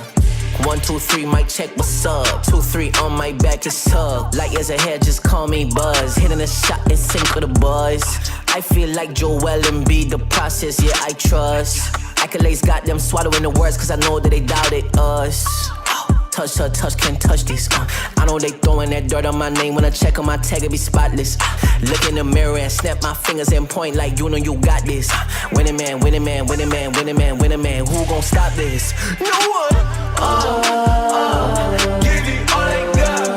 I'm going to the top. I'm going in. Right on the way to the top. Right on the way to the top. Right on the way to the top. Right on the way to the top. I'm going in. Flip the letter, I stick it. I came from the bottom to the top, but I'm not finished. I just needed me a minute. Stand at attention, lieutenant. I gotta get up and get it. All I'm focused on is winning. He not got a cheat code. We went until the clock gon' hit zero. I'm finding my way back like I was Nemo. Do it, I am a dynamic duo. Win, win, win, and win. That's right, my nickname.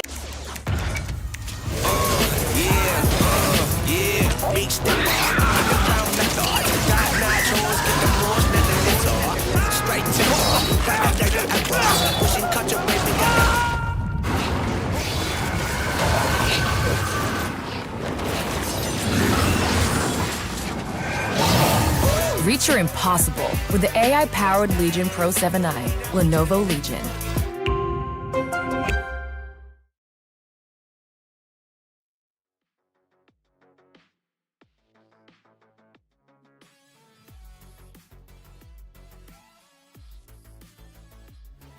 Yeah, my bad about that, guys. Welcome back to Lenovo Intel Presents India's Top Game featuring Mythpat. We are here on the casting desk, this time joined by a Nico, aka the gecko of our casting crew.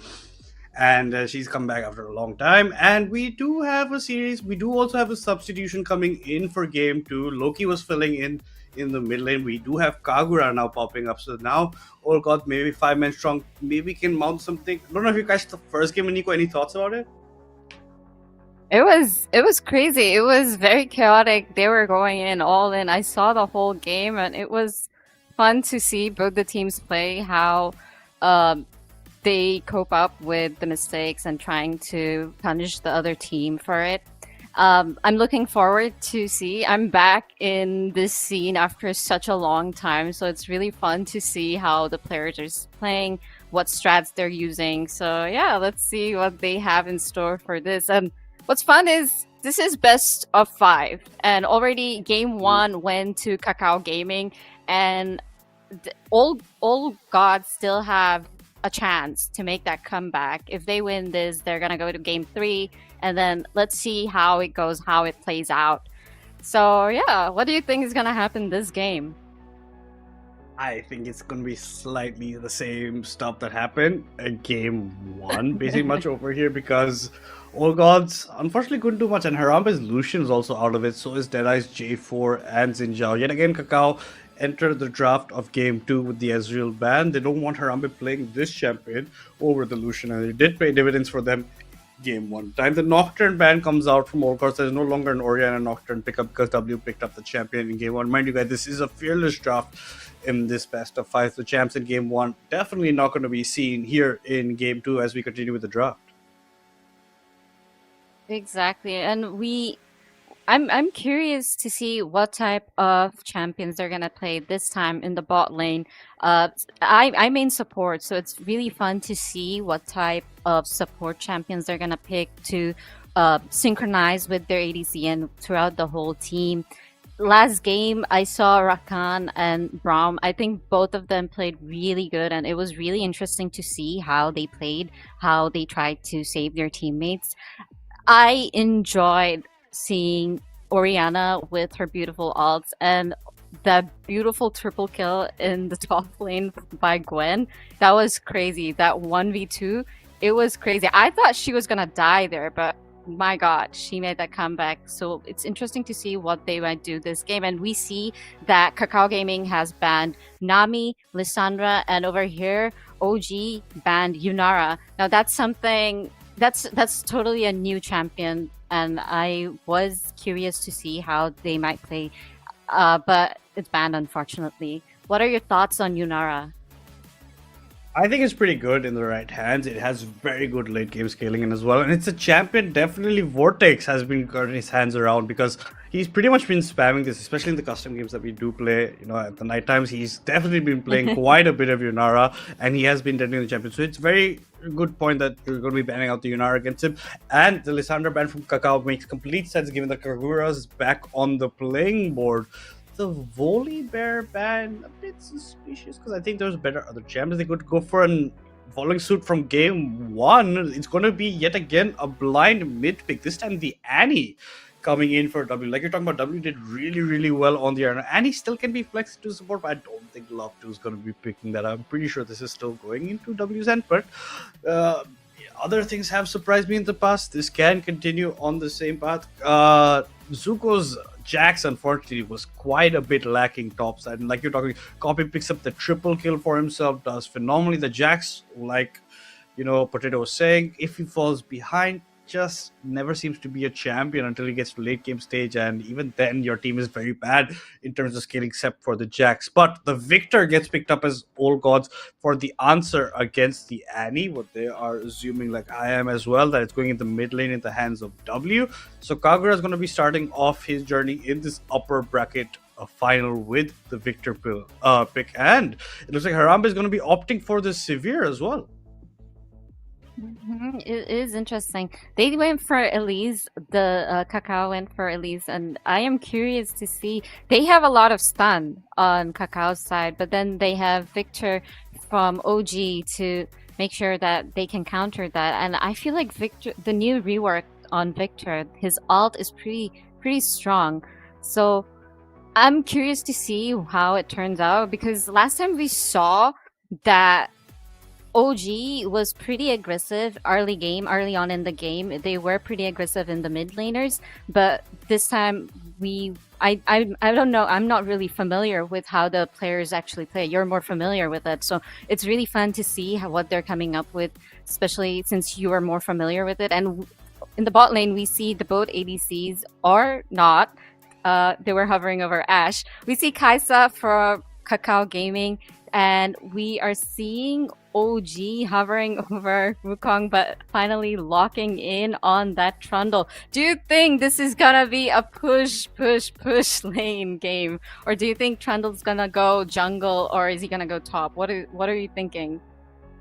I think it's probably going in Deadey's hands, because we've seen Deadey's play quite a bit. We haven't seen Crown on that time. Trundle is pretty still good in the meta. I really like also the Kaisa pickup from Kakao, because that denies it from future games from OGs, because Harambe, one of the three champions I talked about before drafts even had begun for today, is the Kaisa, the Ezreal, the Lucian. Lucian's out, Ezreal banned, Kaisa picked up.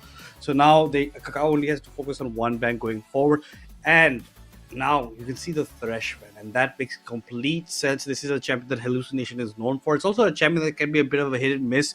If you dodge the hook, you have so good free time in the lane, depending on how you're playing it. The Nautilus ban comes in from Old Gods as we continue on to see the Leona ban. So we're just getting a bunch of tank supports getting banned. Now it looks like we have a slight re-hope getting in for us over here as we head in more of this draft. But already the champs getting locked in make it very interesting. I think Deadeye seems that's one of the new champions that he's added to his pool essentially over here with that Trundle, and we have seen him get an MVP on the champion before, so we know he can do quite a bit. And Trundle has a very fast clear, but on the other hand, Dead Corporal has picked up one of his namesake, the Elise, basically over that side, and he's going to be looking to make the early game as chaotic as possible, even more chaotic compared to game one, essentially over here, because that's what Elise will be going for. That early game prowess plus trying to snowball is what that Spider Queen is known for. But then again, you need to think about they took Sivir, and I think Sivir is a really good pick against them because they have a lot of stuns, and I feel like Sivir's spell shield could outplay the stuns that they are probably going to hope for. But how many of the stuns are they going to block?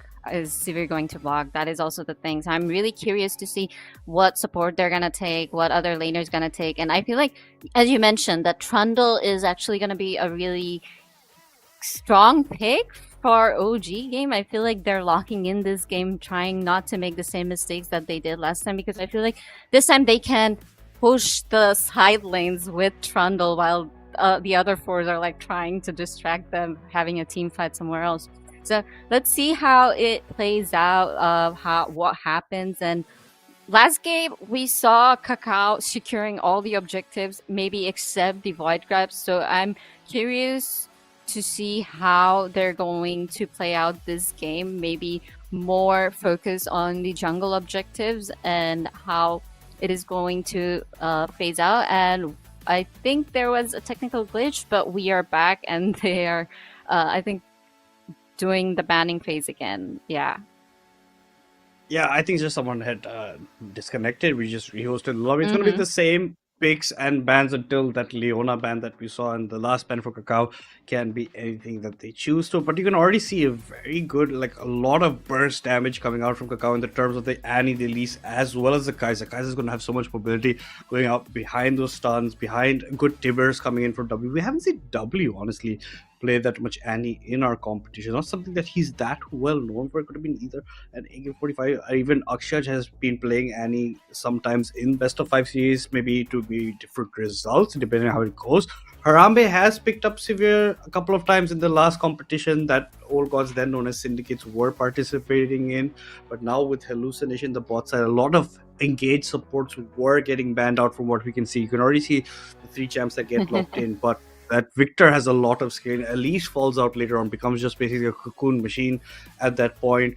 and the Leona ban will come in. The Rel. Okay, maybe it was a mistake on what they wanted to ban, and maybe someone had DC'd in that regards. That's why we had the rehost, because Rel was not what they had banned that time. The Leona is what they were looking for. It looks like the Rel ban comes in for All Gods. Let's see if Kakao is going to ban yet again another support engage. No, it's going to be the Lulu instead for that Severe gets banned out of it. The Milio's still open though.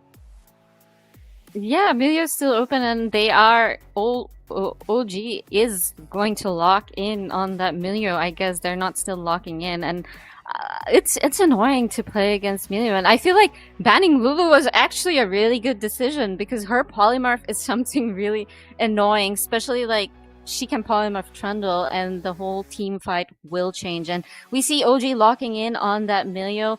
Curious to see what Kakao Gaming will be locking in. We have Renekton in top lane and locking in on that Leona. They have a lot of stun, one after another. I feel like it's going to be CC after CC, but OG also has a really strong team to back them up. So it's gonna be fun.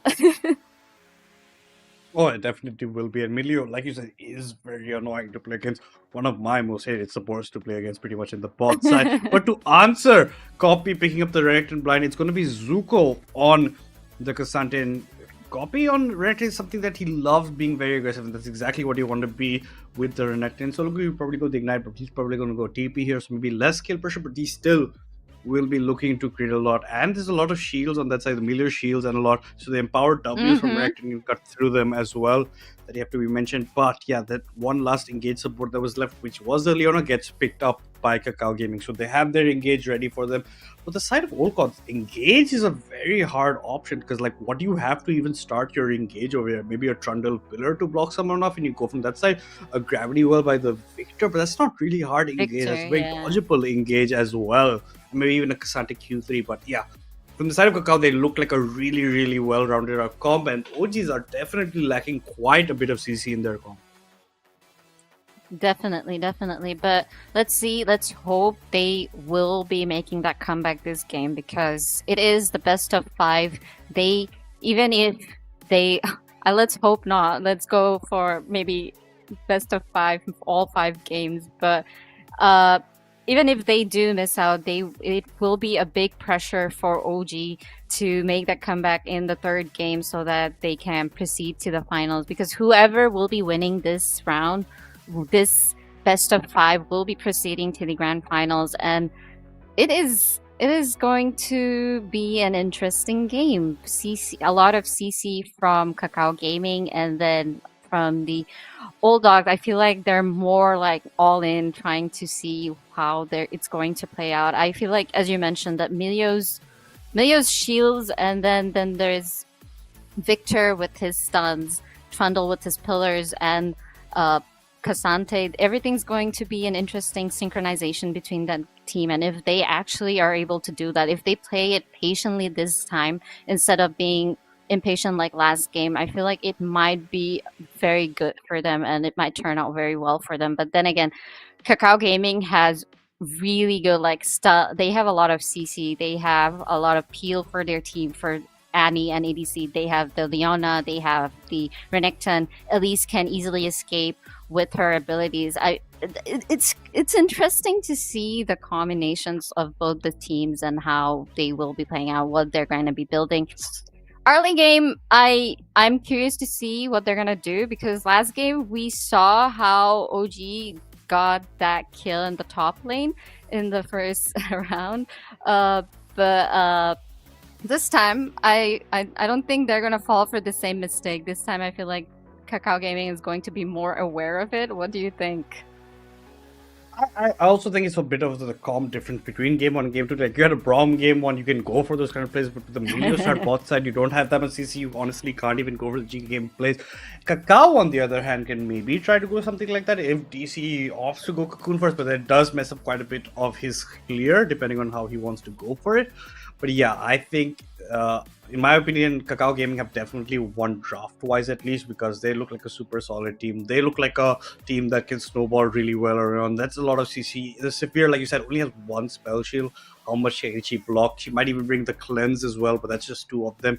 Maybe even Mhm. kills from the melee, but there's still so much CC coming into this comp, and that's you can just block it maybe twice at that point. Even then, it's going to be a very hard time for Harambe to try to survive a lot of it, because he's going to be a lot of their damage also in these team fights before the victor can scale up.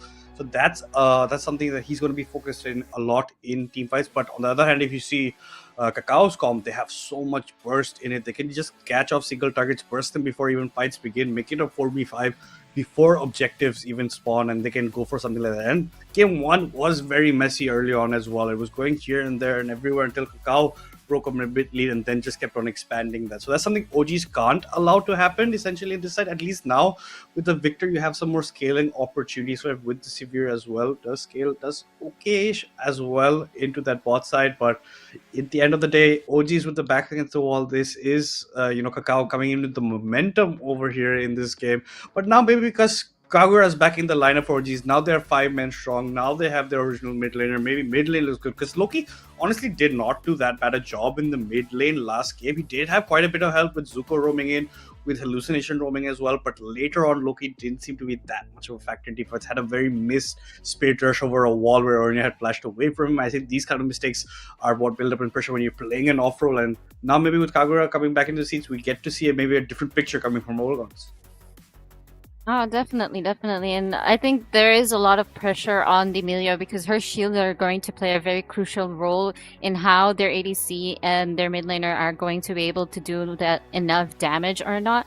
And it is interesting how they are going to play this because, as you mentioned, that now that they are 5 men more stronger, maybe their play style is going to be different compared to the last game. Maybe they'll be playing out more patiently and punishing the other team if they do any mistakes, because at the start of that last game we saw that OG was actually trying in the lead, but then they did fall off. You, as you mentioned, that their Ari fall off later in the game did not really did much of an impact and was making mistakes. uh Without further ado, we have the game that is starting, and it is crazy to see.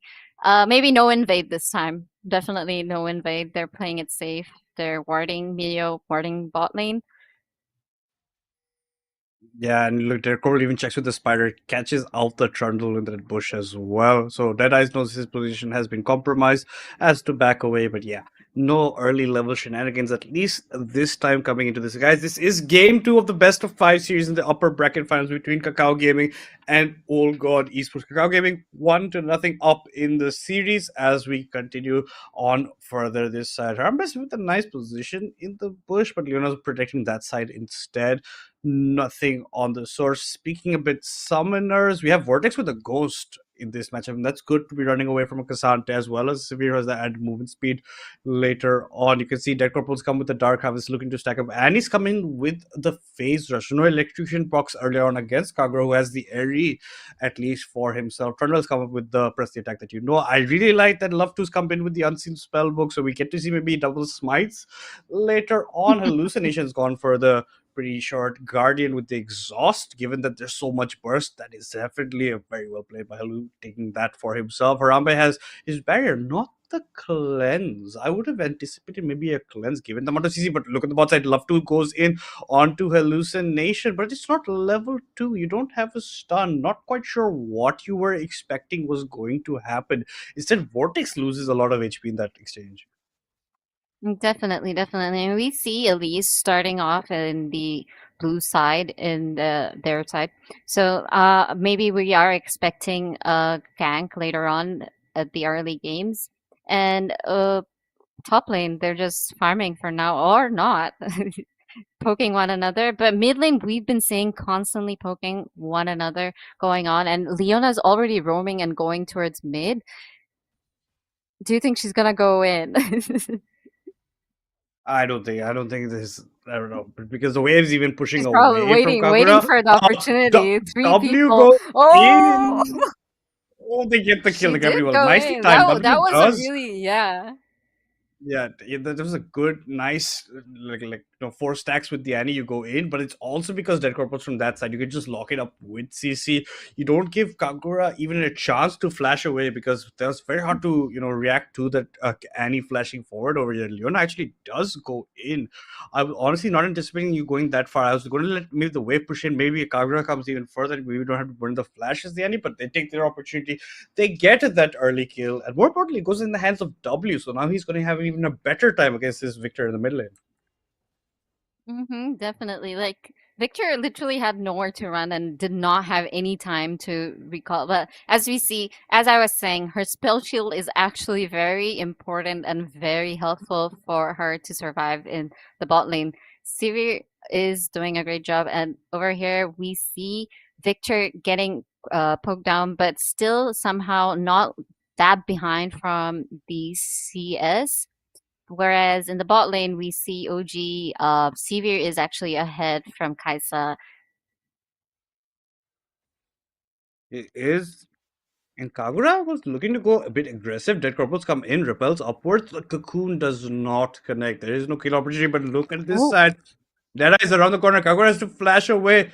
TC may be in a bit of trouble, but W is there. But W doesn't have mana, essentially. Kagura is that side. Hallucination, flash forward, not enough to save his jungler. Junglers get traded. Dead Corpus picks up the kill, but Deadeye picks up the trade instead.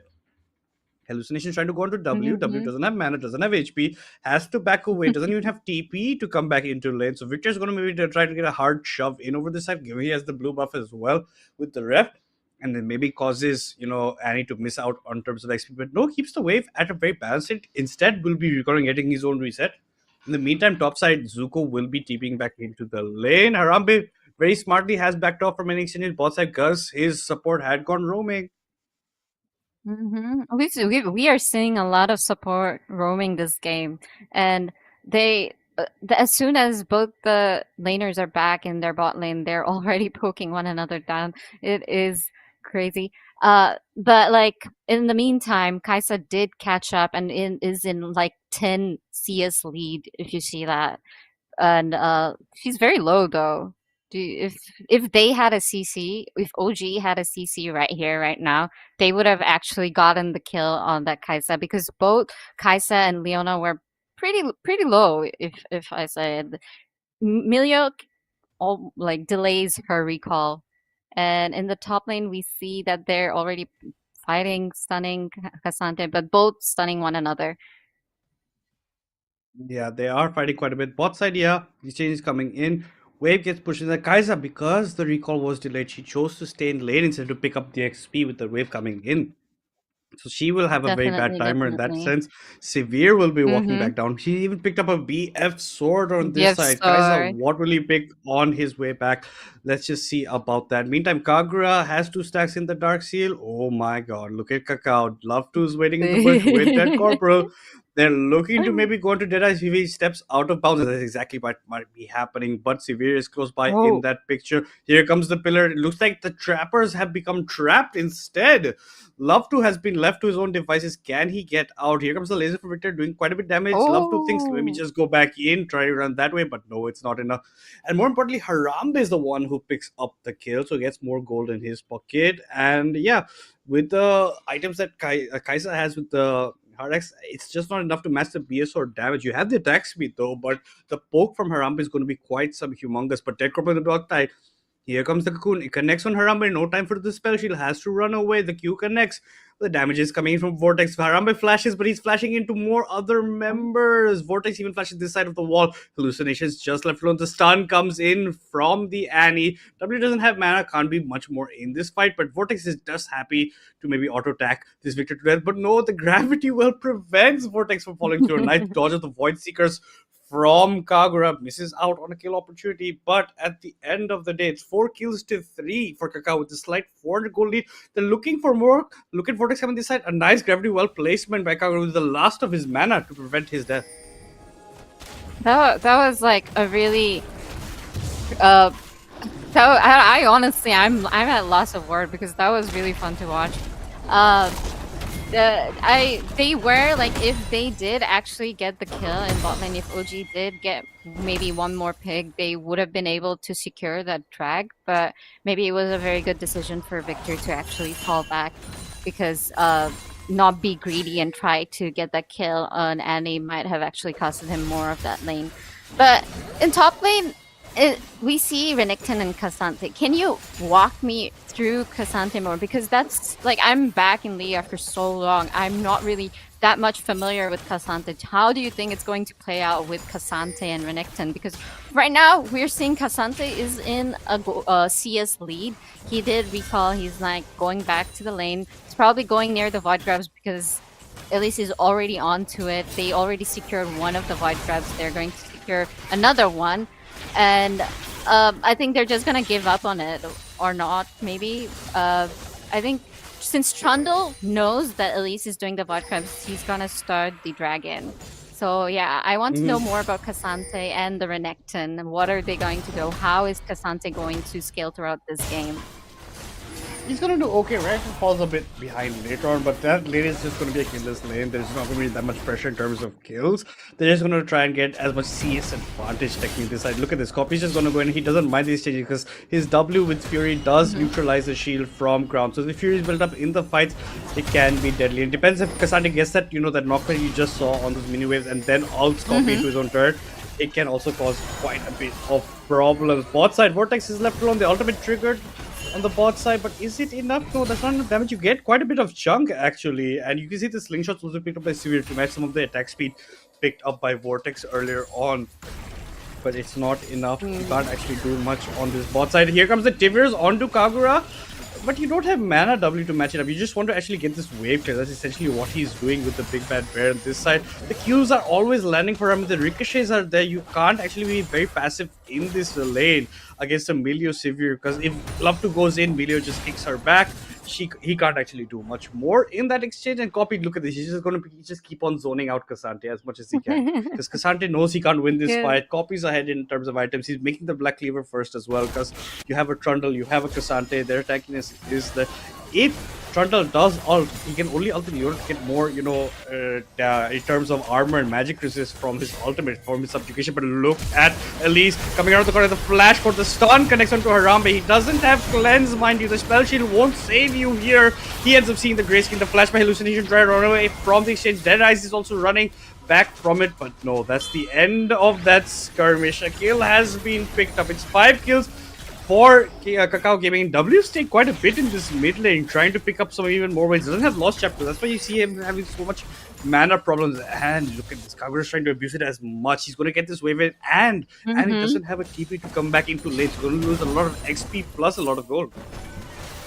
Definitely. And as you mentioned, like even in the last fight and the fight before it, Sivir isn't going, like, how many stuns are you gonna block? One, but what are you gonna do with the second one? Because that's not enough, and that's what they're actually abusing. Even if it's like while during the laning phase, it is annoying to maybe like for Kakao, it is annoying how they are not being able to stun down Stevie at the start, and they're getting poked down with her auto attacks. It is super annoying, but maybe in the team fights, it's not, because she is actually getting taken down. She's getting targeted. Both the fights, she ended up dying. And yeah, it's like 2 kills for Kaisa, 2-0 right now, and Sivir is 1-2. And in the mid lane, we're already seeing they are trying to push a lot of roaming by both the supports, I must say. I like that from Deadeyes. Dead Corporal. He was getting maybe pushed in. The Severe ult was there. He repels up, jumps to the Vision Orb instead, and gets out of that exchange. If the Vision Orb wasn't there, that might have just been a very dead Elise, because she didn't have flash as well. Vortex trying to push in this wave because he had seen Severe's that side, just wants to get this wave in as fast as possible. Is up in terms of CS, has the Kraken completed, but Severe has the Unitals for himself, looking to build up some critical shots. The Black Cleaver completed from the right, and the Storm Surge for the Elise. Unfortunately for the Trundle, no Trinity Force as of yet, as well as no Iceborne Gauntlet for the Cassante. Rod of Age is also not completed for the Victor. Malignance completed for W, who's just been trying to perma push in and trying to keep Kagura away. Copy is going to come in another exchange against Crown. Nothing much going to come of it. Oh, W might actually go down. Both of them had flash. Copy's going to keep on exchanging. He has a slight fury build up as well if he wants to go in for right now. That's what he might be looking to. Instead, he gets the heal factor from the wave with that Q for himself. This is a bit of cat and mouse. There's just absolutely not going to be any time of kill potential unless someone else comes to help out in the wave. Copy loves flashing this emote. He's told me this entire game. If you're playing against him, just disable the emote key against him because he's just going to keep on doing it just to annoy you. But talking about help, Dead Corporal is coming into this fight. Crown has run away. Does have to give you the flash with the W stun up onto it. The burst is enough, and the emote for Copy the Mastery Flex over there. Kagura, you are not looking at your screen to see the Annie walking up. Not quite sure about that.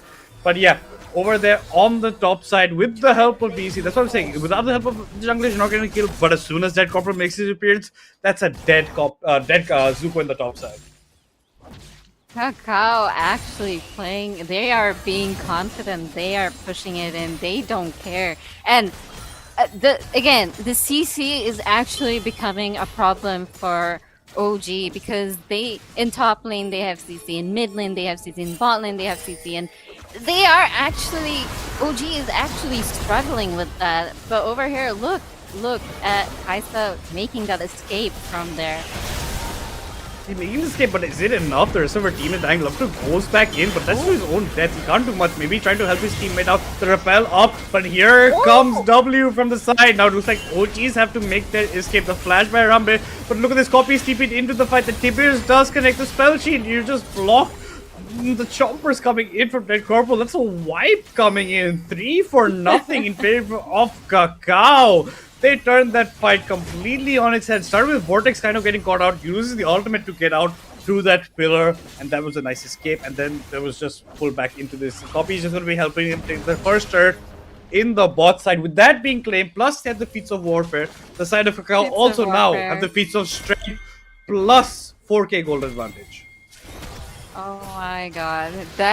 This is again like the last game. Even they are willing to take that trade. They're willing to sacrifice one of their teammates, but they're like, nah, we're not letting you get away with it. We're gonna make you pay for it. And that is exactly what Kakao did. And over here we see that everybody's going to slowly roam around topside river, and already Leona's stunning and trying to fall back, flashing away from there because they are going to fight for the Rift Tunnel. They are not going to give any of the objectives to OG, and so far OG only secured one drag. They do only secure one drag. And look at this. This might be even more fighting on this side near the Rift here. Copy's coming in from this side.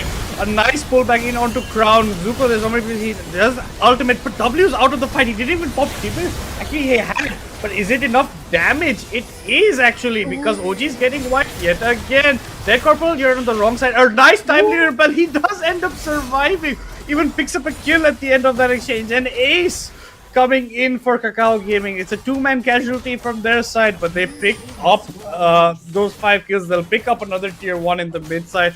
And Kakao Gaming, yet again, with complete reigns on this match in the driver's seat, foot to the metal, and they are driving it towards a game 3 with a 2-0 lead, because this is a huge goal gap. It's a 6k goal gap in 16 minutes already. That I legit like the last fight gave me goosebumps. That was really well played by Kakao Gaming. I feel like Dead Corporal is doing a really good job with the stuns.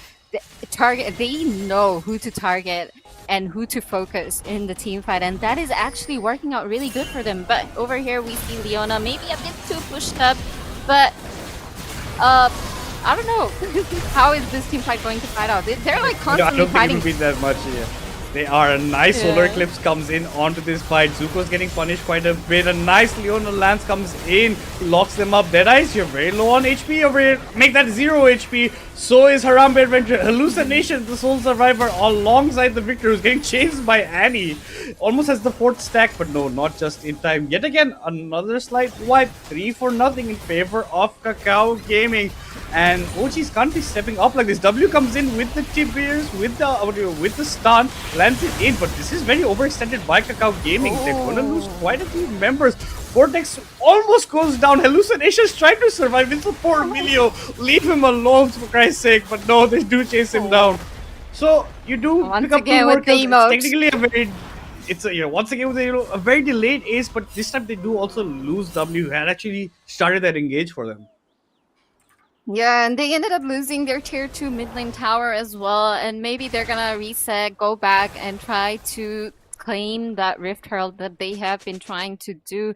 But my god, what is going on? It's like Kakao is dominating this game. They are like ready to end this game right now if they could. They're trying to push in. They're punishing OG for any mistakes that they're doing. They're baiting them into forcing the fights and actually winning the fights. Like, look at Kaisa. She is 7-0, 700 gold bounty on her head, on Kaisa's head, 350 on Renekton. It's crazy to see, and they are going to secure the Rift Herald after maybe getting that tier 1 tower in the top lane.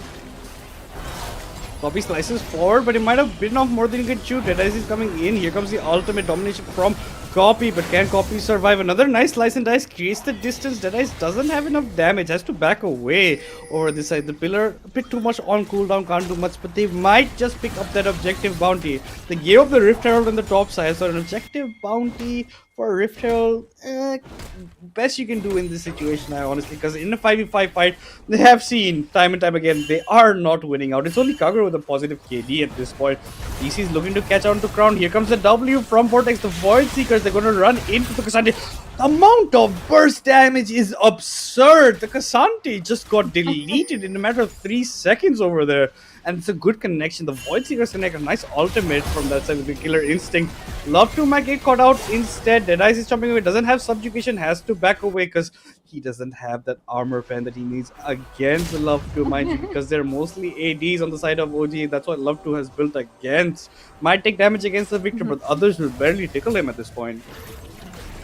Yeah, like they have item advantage, they have gold advantage, objective, everything is very advantageous for Kakao, and they will be securing this dragon as well. And Atakan is already up. Maybe OG might try to contest and try to secure the Atakan. We will probably be seeing that fight near Atakan, but from what it has been, they might actually not risk it too, because for now it feels really one-sided, and Kakao securing all the objectives one by one. It is very one-sided at this point. It is Rift Herald. The eye gets popped on the bot side. They're going to use it to drive it into the tier 2. There's a lot of pings from the Victor. Please help me. I am alone. Help me. But no, the tier 2 is going to go down. I don't think you can stop that at this point. The Rift Herald will finish that off. You can protect the tier 3 from going down, but it depends on the Rift being driven. He's actually been driven mid-side. Look at where Dread Corporal's going. He definitely needs to wear on the tracks, because this driving is incredible.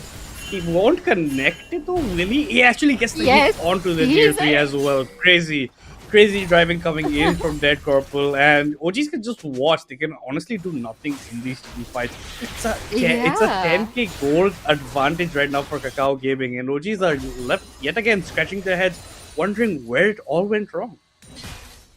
Yeah, like look at them. Kakao had like their mid laner, the bot lane. Everybody has like pretty much they are done with their second item, but OG is still struggling to complete their like Severe is still not done with her second item, and Kakao is like trying their best to push in and end this game as soon as possible. And they're even willing to take the fight under tower if it is needed, because they just know they have enough burst damage, they have enough CC to pull it off and get away with it. And over here, we're trying to see if they can get away with getting Cassante, but I think Dead Corporal, that's it for Dead Corporal. That was very badly timed. The Repel, he didn't know how many people there, but this team is there for the clean up. You might go unstoppable crown, but you're going to end up seeing the gray screen as well. Deadeye is getting chased under his turn. There is no safe place. No matter how safe you play, you cannot survive as OG over here. Crown goes down for the kill on Dead Corporal. It's a good shutdown that was picked up by his team, but they're going to lose a tier 2 in the top side. Severe might pick up her own tier 2 in the mid lane, but this allows tier 3 to get pressurized as well. And that's exactly what's on the books for Kakao Gaming. They're going to be taking this away. You can't connect much. The W connects from Vortex. He's going to take a couple of turret shots. Because of that, the pillar comes in. Copy is very low as well. But that's the Renekton. You're barely going to love in. Love to goes very deep, and he's getting isolated from his team. I think Kakao Gaming are going to cut their losses short with the death of Love to over there for the tier 3. And Harambe is trying to run away. But that's a dead Corporal who's just going to 3-shot you. The Cocoon plus the Chomp with the pincers. That's enough to pick up the kill. 11-3-8 Elise. A severe case of Deadies? Deadies? No, Deadies. Deadies, you're dead. I don't know where you thought you were going. This is not from G's right now. This is the goal lead. You did narrow it from the 10k to the 8k, but your map is completely blown wide open right now. That is insane. They I felt bad for the Seaver. Maybe she could have just that's just sad. I honestly have no words for her. She did take the tier 2 towers, but I don't think it was really worth it for them because they ended up losing the tier 3 towers, and then the mistake Trundle did, Deadeye did, was not really good because now they'll be able to maybe force a fight in mid lane, take that tower, and maybe an inhibitor as well. Yeah, definitely on that sword and map broken wide open. The only jungle of this OG approved. Instead of 3 grubs, they got at least 1 Drake this time for themselves. But other than that, every single jungle objective has gone to Kakao Gaming. They're not even going to let Deadies farm. Deadies can't even walk into his own jungle at this point. He's getting deprived of so much CS. Look at him. He's so far behind Dead Corporal, who has just made this jungle his own. The entire map is Dead Corporals. You have to be always aware of the Spider Queen hiding in a bush. And Zuko has faced this time and time again. And look at this. We might just be seeing the same thing happen here. The Cocoon does connect. Zuko gets locked up. Zuko gets bursted. Kahura comes in with the gravity shield, but the repel allows the to come forward. The flash forward by DC plus the Q from Copy is enough to secure the kill, plus the inhibitor. Copy's going very deep. I'm not quite sure about it. The Stereo gets popped as well, and he might even get chased by the other members. DC goes in deep. I'm not sure why you want to give DC actually not a bad. No, it's a shutdown no matter which way you look at it. Maybe Copy had a bigger shutdown, that's why Decoper wants to sacrifice, but all in all, it was technically still a 1-for-1, and it's technically OGs for the better of it because they got a shutdown goal. Definitely. But like, you see how the Kakao was trying to force the mid. Like they were trying when they saw that everybody was slowly trying to go near the drag. They tried to force the fight in the top lane. Try to take that inhibitor, but over here right now we see that they know that people are near the dragon. They started the Baron as soon as they can, but Kakao caught onto it and they are already there denying them of the Baron, forcing them to push back. And Annie with the beautiful stun locking down, killing Milio. Oh man. That was such a good flank coming from Annie. Nice TBRs, but Copy's not done. He wants more. He gets a double kill onto Zuko this time. And the rest of OGs are trying to run away. They don't even have Sevir's ultimate. Should be coming out very shortly. Maybe to just run from this fight. Vortex is still chasing. Does have the W up. Does have the ultimate. Doesn't want to W into that many members, but he still will go in. Gets the kill onto Kakura, but maybe gives up his life. No, the shield comes in. The locket comes in, but it's not enough. There's a shutdown picked up by Severe, but it's still a double kill for Vortex. Made a ballsy play, made the most of it. An ace for the side of Kakao as they march into the base of OG. So ward has even placed over here because they want to pick up 2 turrets. Maybe don't think they can go for the finish. Milio has spawned. Zuko is shortly there to follow suit as well. But Milio gets locked in as soon as he spawns, sent right back to the base. The ace just elongates for Kakao Gaming. They pick up 1 Nexus turret, but I think that's all she wrote for this. They're going to walk away, maybe pick up a tier 3 actually off the back of it. Look for inhibitor, not quite sure. No, only Zuko's up. They can maybe still go for it. Zuko does push Dead Corporal backwards, but Copy is here for backhand. That's a big, mean crocodile. Zuko, you're ulting to your death. This is just one casual mistake after another for OGs, and that 10k goal lead has been restored for Kakao Game. Oh man, that is just unfortunate for OG. I feel like the pressure is actually getting to them, and they are like that just felt like a bit of staggering, like one after another. They're fighting one by one instead of waiting for the whole team to come. But then again, if they ended up losing 2 inhibitors. It is gonna be. I don't see OG coming back from this, honestly, because Kakao secured that Baron, and I think they also secured the dragon while they were fighting in the top lane. If they get another dragon, if the game actually drags on till then, it's gonna be soul point for them. So unless they make some sort of huge, significant mistake, it is impossible for OG to make that comeback right now. I don't think they're even gonna wait for Soul Drake at this point. They're just gonna march it in with this Yeah. Baron buff they have. You can already see Copy's doing his work, getting that bot wave pushed in. That's where most members also accumulate if they want to catch anybody out. Might be targeting the Solar Reactor on the side. You can see Crown is trying to get the wave top side. Doesn't have TP in case a fight does break up. It's close to their base. There's a lot of wardage coming in from OGs. They will be spotting out, but here comes a pink ward. You cleared up. The cocoon does miss from Dead Corporal, but Love 2 will be clearing out as much as he can. They even want to walk out from OGs to clear this ward on this side.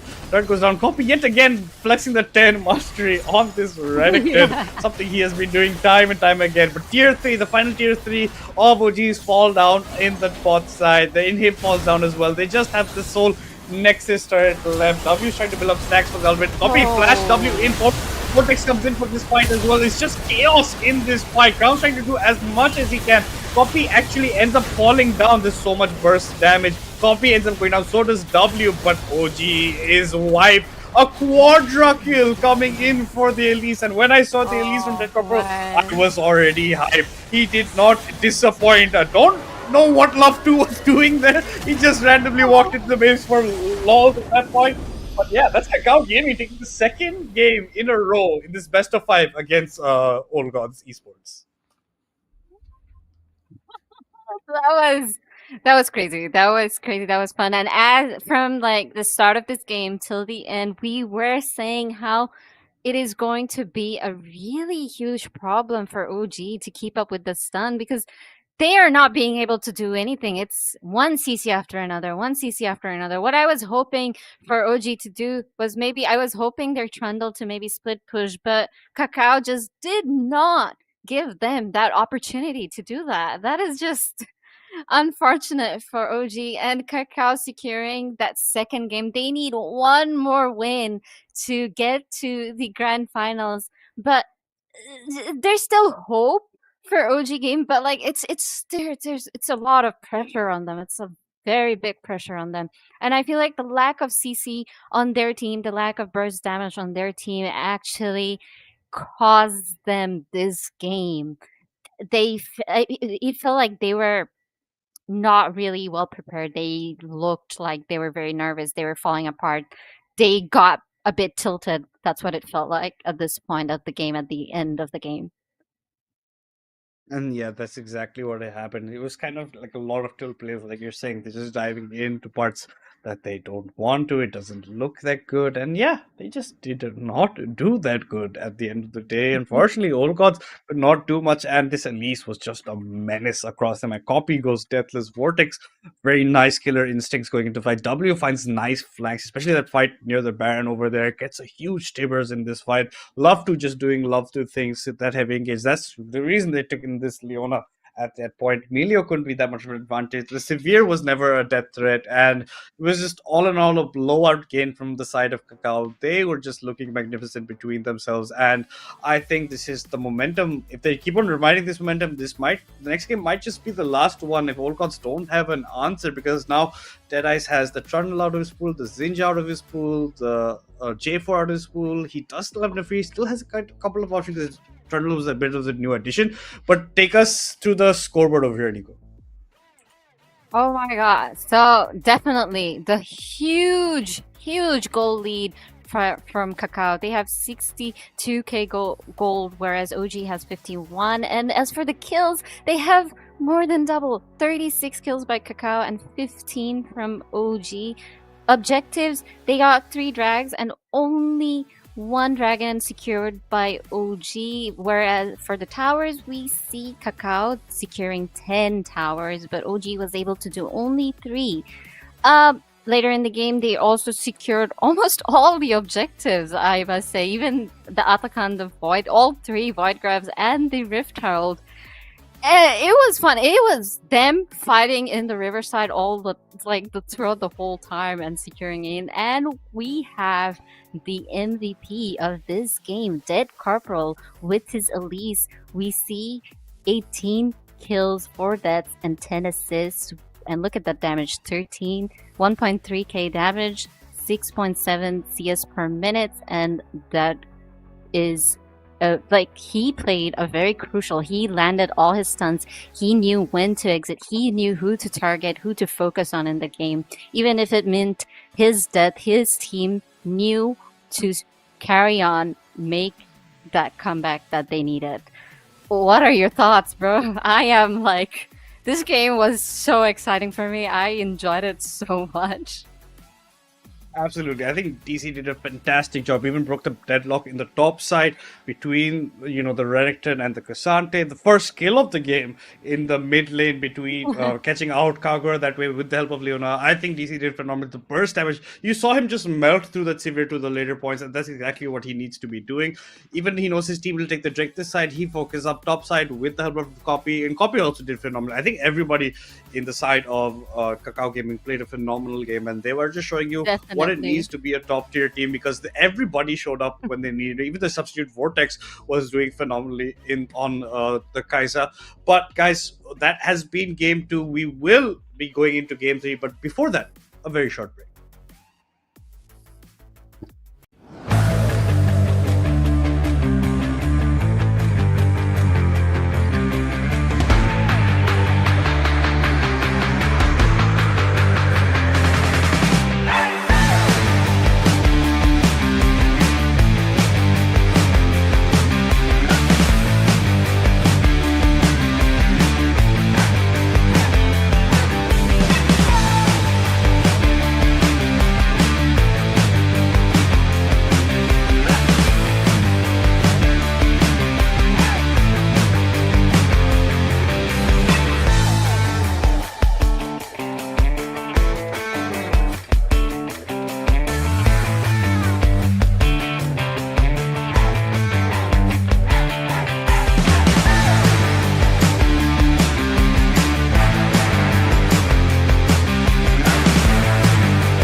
walk in the building, gotta inspire the children. Wanna see my ambition, I'm not a regular civilian.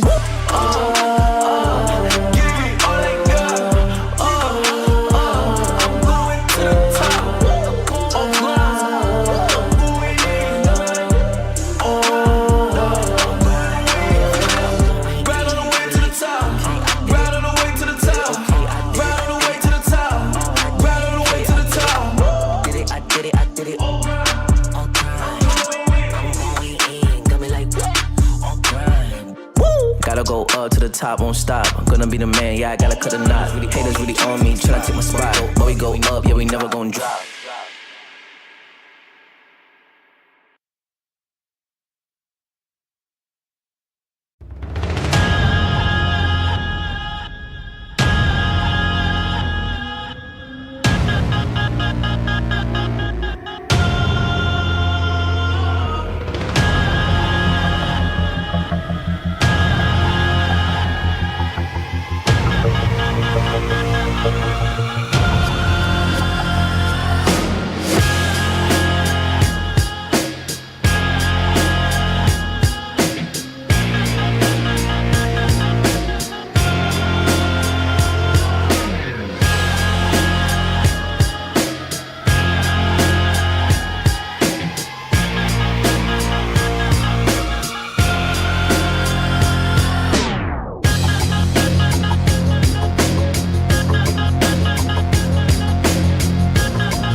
Alright, yeah. 1, 2, 3, mic check, what's up? 2, 3 on my back, it's up. Light years ahead, just call me Buzz. Hitting a shot in sync with the buzz. I feel like Joel Embiid, the process, yeah, I trust. Accolades got them swallowing the words, cause I know that they doubted us. Touch her, touch, can't touch this. I know they throwing that dirt on my name. When I check on my tag, it be spotless. Look in the mirror and snap my fingers and point like you know you got this. Winning man, winning man, winning man, winning man, winning man. Who gon' stop this? No one. Give it all I got. I'm going to the top.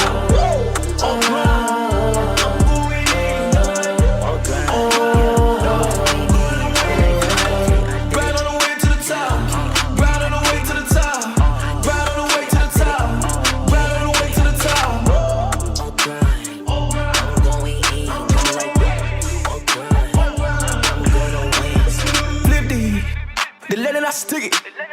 I came from the bottom to the top, but I'm not finished. I just needed me a minute. Standing attention, lieutenant. I gotta get up and get it. All I'm focused on is winning. You not got a cheat code. We win until the clock gon' hit zero. I'm fighting my way back like I was Nemo. Do it, I am a dynamic duo. Win, win, win, and win. That's right, my nickname is winning. Gotta walk in the building, gotta inspire the children. Wanna see my ambition, I'm not a regular civilian.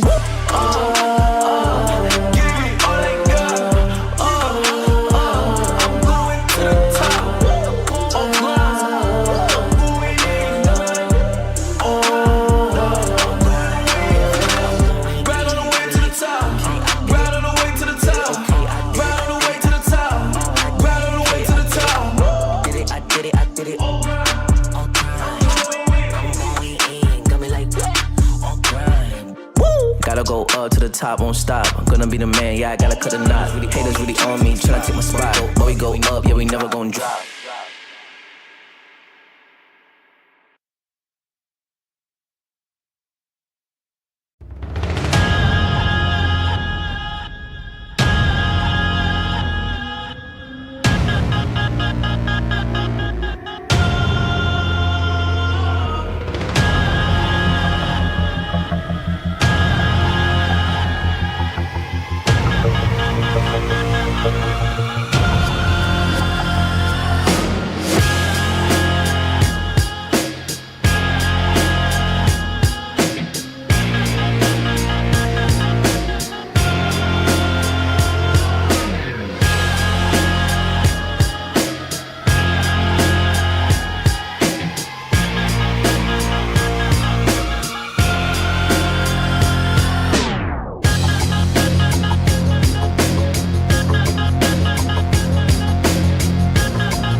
Alright, yeah. 1, 2, 3, mic check, what's up? 2, 3 on my back, it's up. Light years ahead, just call me Buzz. Hitting a shot in sync with the boys. I feel like Joel Embiid, the process, yeah, I trust. Accolades got them swallowing the words, cause I know that they doubted us. Touch her, touch, can't touch this. I know they throwing that dirt on my name. When I check on my tag, it be spotless. Look in the mirror and snap my fingers and point like you know you got this. Winning man, winning man, winning man, winning man, winning man. Who gon' stop this? No one. Give it all I got. I'm going to the top. I'm going in.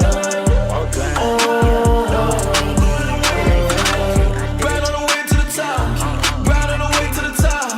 Right on the way to the top. Right on the way to the top. I'm going in. Flip the letter I stick it. I came from the bottom to the top, but I'm not finished. I just needed me a minute. Standing attention, lieutenant. I gotta get up and get it. All I'm focused on is winning. You not got a cheat code. We win until the clock gon' hit zero. I'm fighting my way back like I was Nemo. Do it, I am a dynamic duo. Win, win, win, and win. That's right, my nickname is winning. Gotta walk in the building, gotta inspire the children. Wanna see my ambition. I'm not a regular civilian. Give it all I got. I'm going to the top. I'm going in. Right on the way to the top. Right on the way to the top. Right on the way to the top. Right on the way to the top. Did it, I did it, I did it. I'm going in. Got me like, on grind. Woo! Gotta go up to the top, won't stop. I'm gonna be the man, yeah, I gotta cut a knot. Haters really on me, tryna take my spot. But we go up, yeah, we never gon' drop.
Reach your impossible with the AI-powered Legion Pro 7i, Lenovo Legion.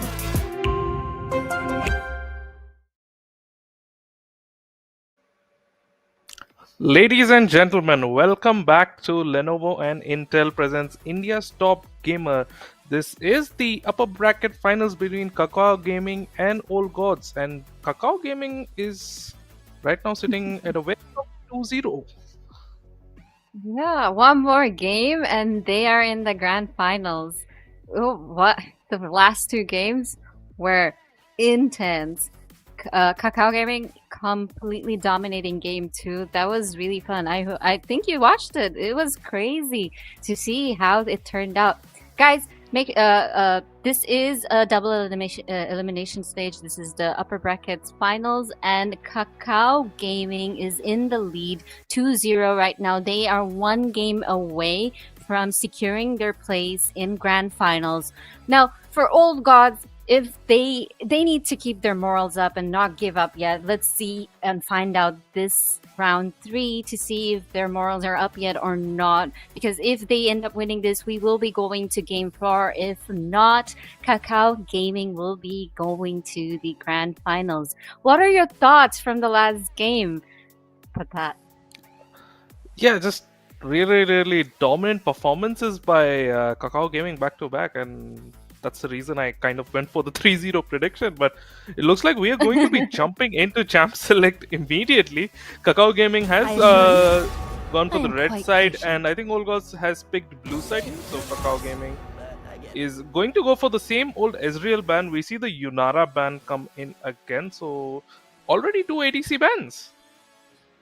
Definitely. Maybe do you think we're going to see the same bans all over again? Because last time they did ban Nocturne, they ended up banning Rel, they ended up banning Thresh, then there was the Lulu ban as well.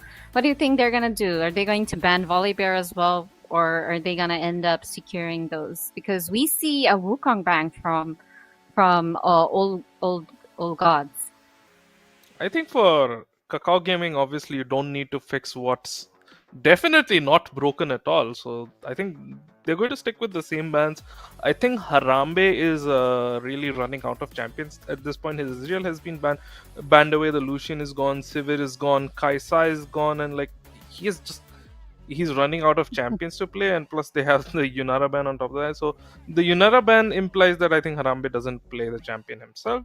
We know that Vortex loves playing Yunara, so that's probably explains the Yunara ban. They're going to top it off with the Azir ban. This is a champion that Kakao Gaming really loves to play. Probably the only team in our region right now who likes to play Azir as much as them. And we do see the Nocturne ban coming in this time, so no Nocturne shenanigans for anyone.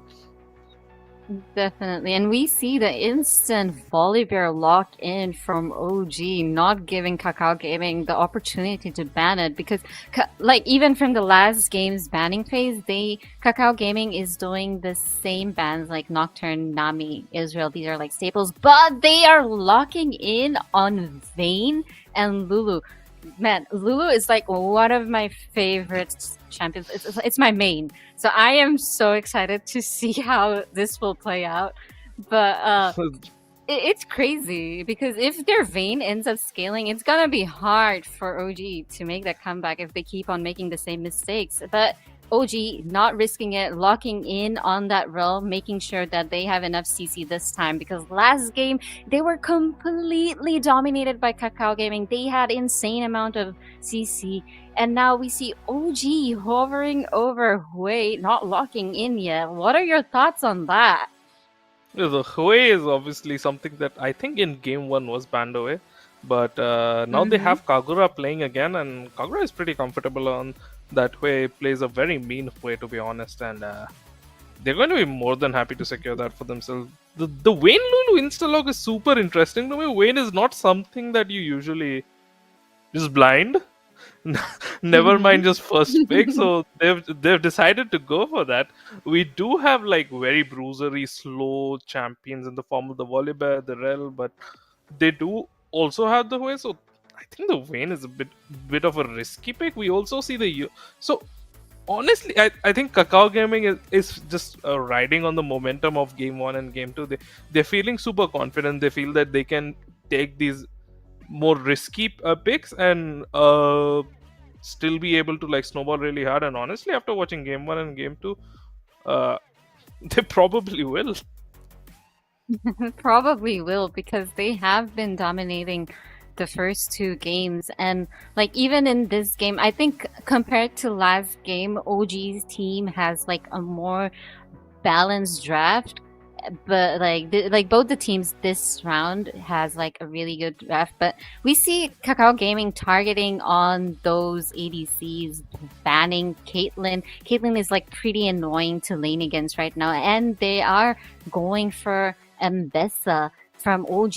We see that Greg is banned, so they go for Diana now.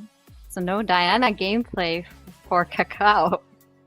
Yeah, they're just ban away chaps they don't want to deal with at this point. So some of these are obviously the Caitlyn ban is quite interesting to me because we already see the Rel, and like I don't know about anyone else, but Caitlyn Rel is definitely not one of my favorite lanes to play.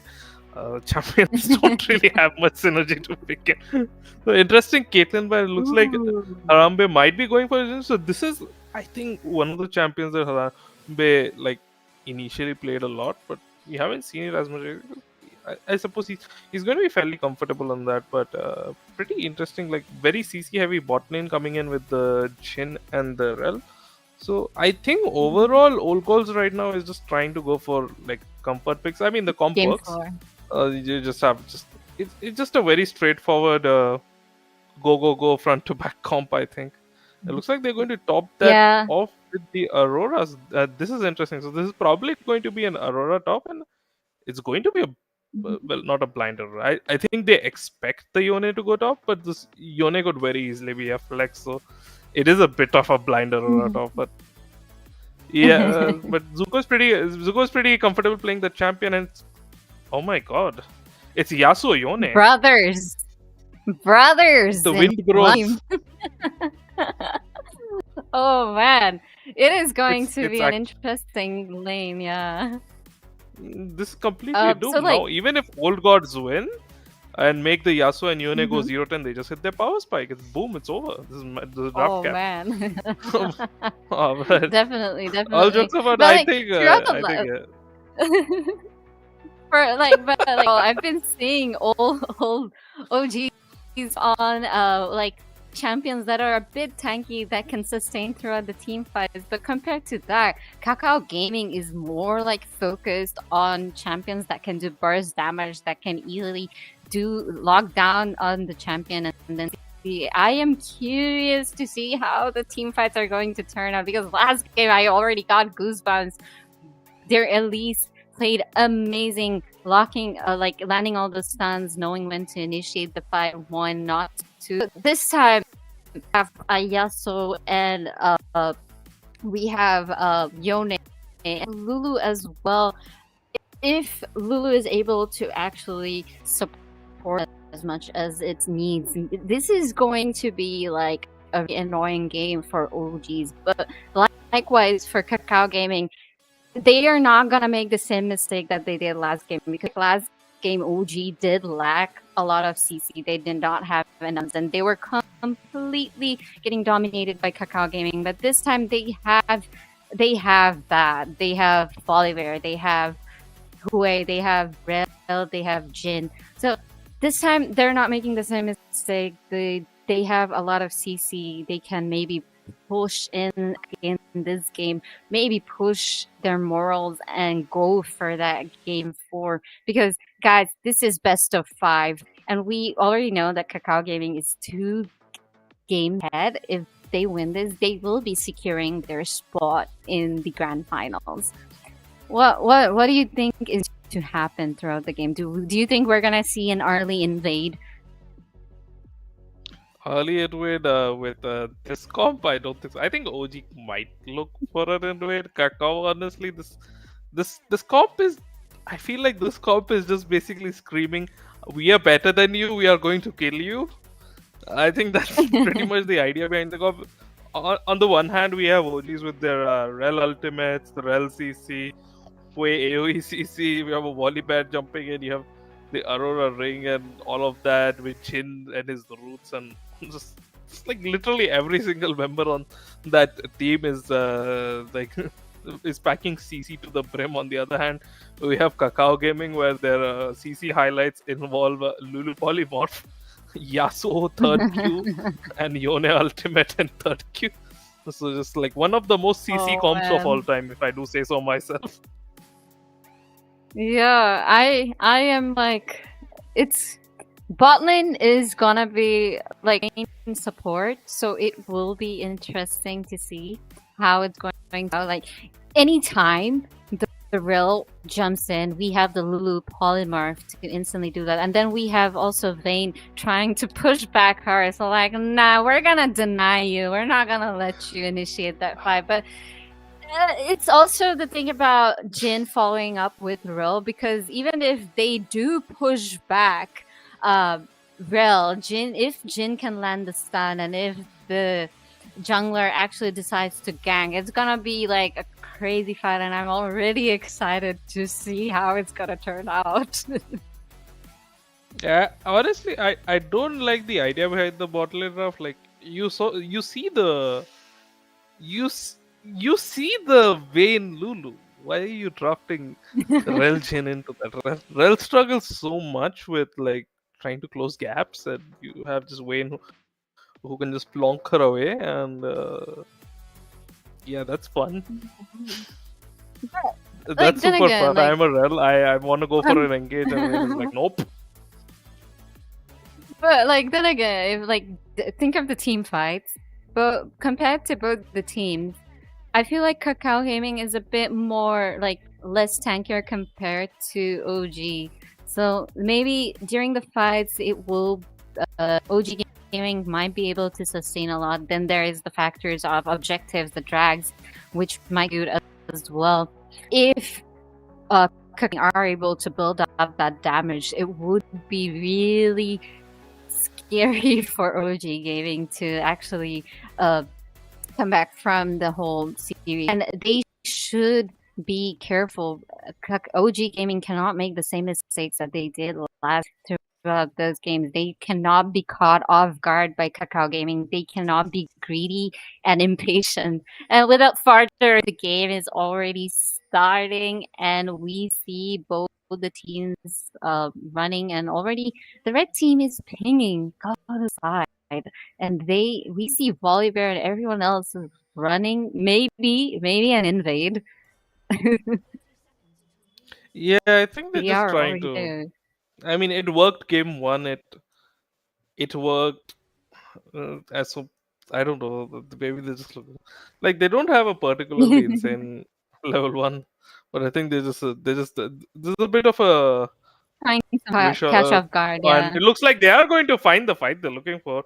The thunder strike does land on the Vayne and the Yone, and now the Vayne. So a bit of poke damage from the Volibear. We all love the Volibear poke, but it seems like nobody's really going to die. There's going to be a ward going to be placed in Kakao Gaming's blue side, so they're going to know where Vortex is exactly, and Kakao Gaming is probably going to match that with the ward on Raptor. So both teams should be fairly aware of how the enemy jungler is pathing this game. So hopefully no Oh, surprise events. But oh, look, this look is a at bit of look at a Nidalee. She's shading with their red, with the blue team's red. There is, I think, fully aware of it, and he immediately went to his blue. And in the bot lane, we see nothing yet so far, farming both peacefully. But in mid lane, they're already poking one another. And Oliver, aware that his red side jungle actually being cleared, he is also invading their jungle, clearing their side.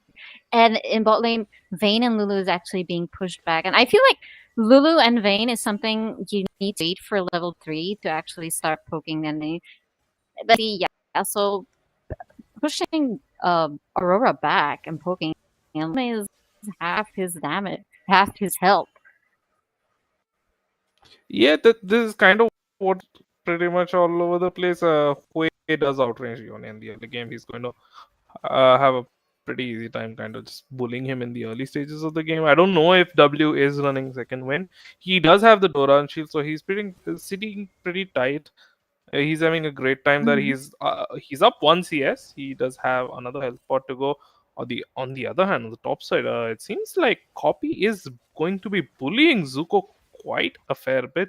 He's taken almost no damage, and Zuko has taken almost all of the damage. He does have two health Oh. pots. He does have to be careful. Volibear is going to go for the gank. Knockup connects. Slow is also going to connect. Nidali is here for the counter guy. Spear connects. Nidali dashes in. Do they have the damage to find a kill here? The Yasuo is closing in. One dash connects. Does he have another dash? Aurora is going to be able to just bounce out, and pretty back and forth fight, but it seems like nobody is going to die just yet. But it seems like the Nidali is going to take this opportunity to kind of walk into Volibear's top side, and if they give this up, Volibear is going to be kind of in a spot because he's already lost his bot side, and if he loses his top side, it's kind of GG's for him. But it looks like it's not going to be too bad because Nidali, I don't know if he took the Gromp or not. Looking at the CS numbers, I don't think he did. He is going to I get don't his hands think on the so. Skull Capture. So very aggressive starts by both junglers, honestly.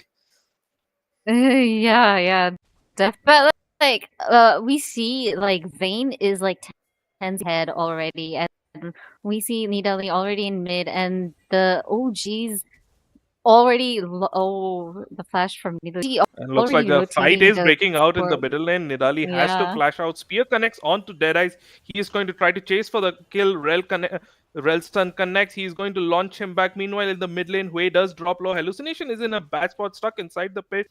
Vayne's stun is going to fail. He will flash over the wall. So bit of a flop there. Lots of flashes blown, but nobody actually ends up dying. I feel like OG Gaming is actually playing it a bit safe this game. They are not risking it. They are not like hoping to be greedy and taking that fight. They are playing it very patiently so far. And like even if Volibear did lose his red side, I think he did cover up his red side. But like compared to CS, Nidalee is like still ahead in 20 like ahead, and then Darlene and Jin is like almost ahead. But mid laner, they're well, and in top lane, I feel like copy, as you mentioned, Bullying Crown. Here we see Rill roaming around now, walking back to his lane, I think. But Nidalee bot lane, maybe hoping to peek, zoning that Jin under his own tower. Jin playing it safe because his spot with him is actually a very good move. And over here we see Vol invading inside Kakao's red side jungle. Honestly, it just kind of feels like OG doesn't know what to do right now. The Rel randomly goes mid for no reason. Jin has to walk back and just loses a bunch of farm. Wayne is chilling on the tower. We already see the pretty decent CS lead there, up 10 CS, 42 to 33, and like that Wayne is going to scale pretty well. On the other hand, the Volibear is also behind because we saw Nidalee like applying a lot of pressure. Volibear struggling to even get his own jungler. He didn't manage to get the Raptors. I think the CS league is going to grow a bit more, manifest a bit more once Nidalee is done clearing. But as I say that, there's going to be the bot lane, as every single CC that can connect onto the Vayne is going to connect onto the Vayne. He does lose 60% of his HP, but doesn't really die. So the bot lane here really lacking the damage to have sufficient, I would say. But looks like this fight is going to continue, and this fight might be troublesome. The Nidalee is making her way. What? Stun is going to connect onto the Vayne. Shield is on top of him. Silver Bolts is on 2 stacks. He gets the 3rd stack, but the damage is not enough. But that means the Rel is dropping low, is on top side, and I think Kakao Gaming can easily secure this dragon now. Definitely secure. And I feel like their Volibear is a bit tilted because he ended up losing his own red in his own side. But like again, Rel getting a wise. It looks like the action never stops, Rico. Now in second they decide to go for the invade onto the red buff. So I think Kakao Gaming wants to just take this Volibear to the game. He is going to get polymorph. Shield is going to block most of the red. 2-man Yone ult connects. That's blood to the Nidalee. Deadeyes is in trouble. He's going to go down as well. His Harambe Avenger is eating autos from the Nidalee. He is under, but look at YYZZ. He's coming in for the counter attack. His ult is going to connect. He's going to try to use the blast cone to escape, and he does so successfully. And like, but trouble is here again. Vortex is looking for the flank onto him. He is in a 1v1 situation. The Hui Lulu is moving up to back him up. Damage is to find its way onto his health bar. Volibear is back after respawning. Lightning bolt. You gotta go back. And finally gets taken down. But look who's here, Dead Corporal with his ultimate. He's going to try and find a kill here. Realizes there's nothing to be found, and he walks back. And they do manage to get feats out there, so I guess it's a win. It's definitely Kakao securing that fleet of warfare. Oh man, Nidalee was just being greedy at that point. Honestly, I feel like she went back, but like, now I feel like they probably wanted to. Vayne is going to her lane, whereas Rel is still in mid, still trying to roam around. I feel like she's really like behind on her XP compared to Kakao. They already have level 6 and they are trying to force a fight in mid lane. Yeah, a fight is going to break out. W is going to, he has the pop back. Vortex RS is going to finish Hallucination with the execute. Blascone again saving the way. The chase is going to continue. Does the spear connect? No, it does not. Cop has his knockup available. Fear is going to land onto him. That way the space to back off, and yet again we see Kakao Gaming just pushing in, but the action isn't over yet. W uses his ghost to just dodge the volley bear ultimate. Lightning from Hue is going to miss. He took kite. Ult is up, and that's a kill for kill onto Dead Eyes for W. And Kakao Gaming. It's Oh my just god, all the good. fight is still Hallucination going is on here in as well. mid. Nidali and Yone both dropping low. Knockup is going.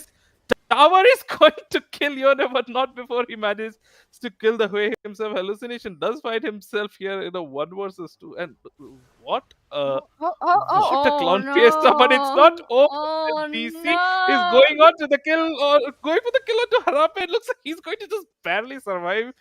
Another shot would have done him if he was also out of mana. So 10 out of 10 for knowing the Ka- limits of your champion, I suppose. Kakao And just like I don't care about the turret. You're And going oh down, my but over god, here. WTP is back into 3 people. He does have Q3, manages to get up. I don't know what is going on this game. Oh man, they're still. I feel like this fight is going on for such a long time. They are fighting for their void grabs, and Kakao Gaming already secured 2 void grabs, and Yone being aggressive, trying to push in on that way, making Might him be a solo almost kill. and gets him. Damn. Okay.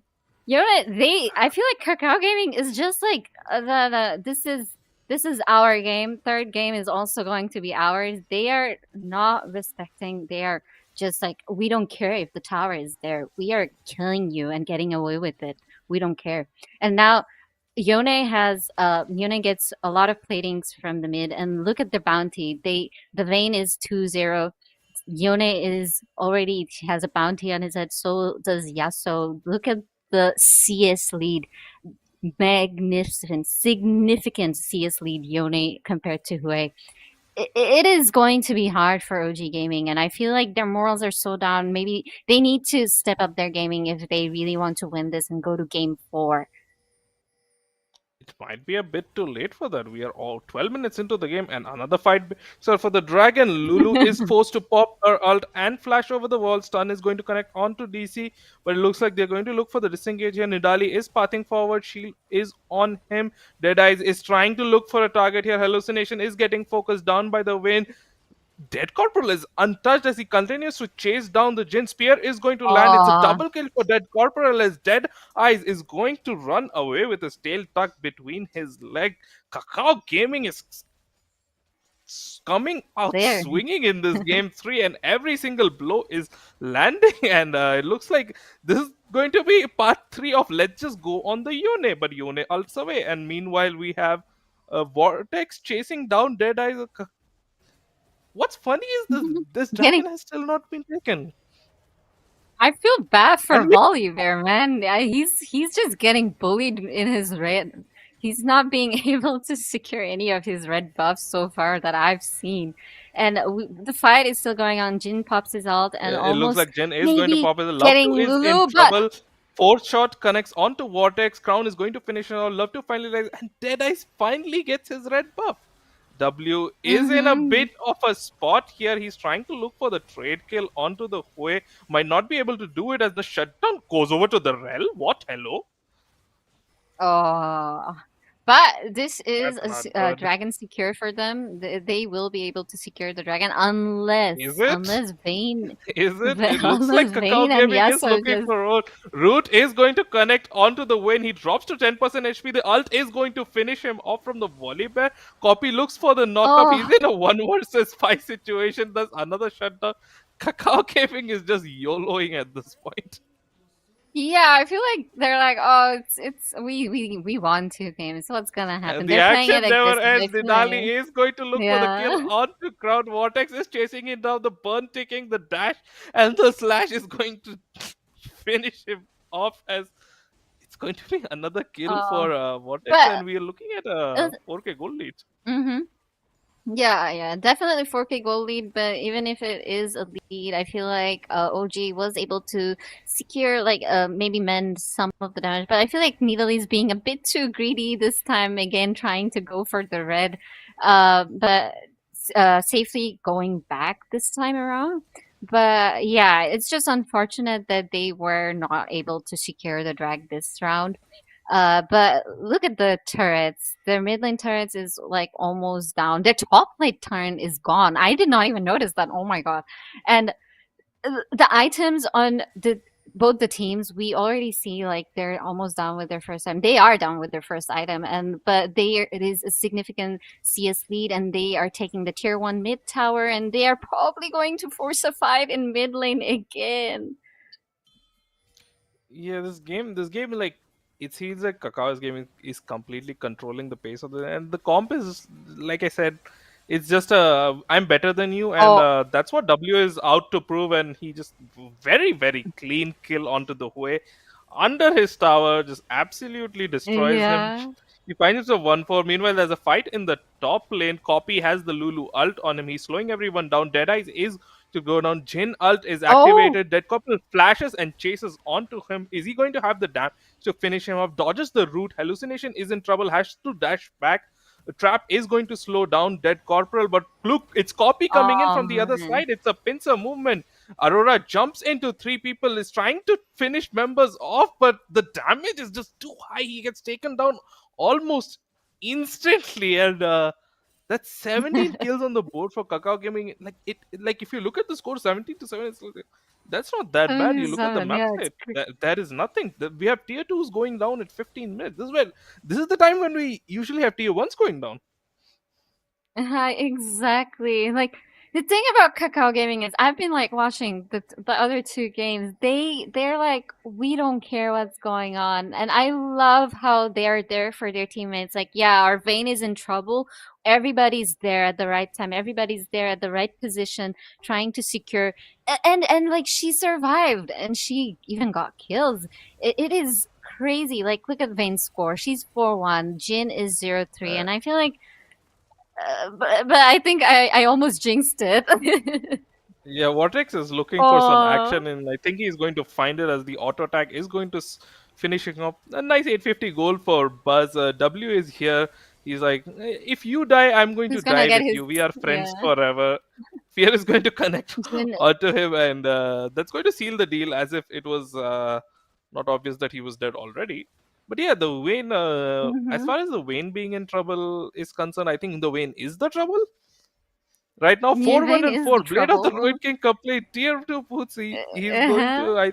I think he's looking for a Kraken Slayer second, and he's going to complete it really soon. And And they Rift have the Herald Rift is Herald charging onto too. the tower. Dead Oh, Corporal is like, I don't care if this turret beautiful is still up. Lulual. I'm going to kill you right under the turret. Hallucination is in a flanking position, but I don't think this is the kind of fight he wants to take. Copy is going to dash onto Crown, and Alt connects, and that's going to be a killing spree for Copy as. They're looking to take a 17-minute inhib. Usually, my friends, this is ill advised. You're just giving farm to your opponents, but I'm not sure that matters. Hui Ults connects onto the Yasuo. He's in the middle of three people, but the skill shots are going to miss. The pull is going to connect. The dead Pokeball, meanwhile, is Oh, just dishing that onto Hallucination in the backline, and he just dies so fast. It just OG is so behind, just struggling look to at kill the people who are score, even out of position. 920. Look at Yeah, the score. the score. It's 920. The goal lead is almost 10K. They are Yeah, OG does not have their mid lane inhib. Oh my god. Yeah, 10 kills is what, like 3,000 goal? The goal lead? Nah, bro. It's 11k goal lead.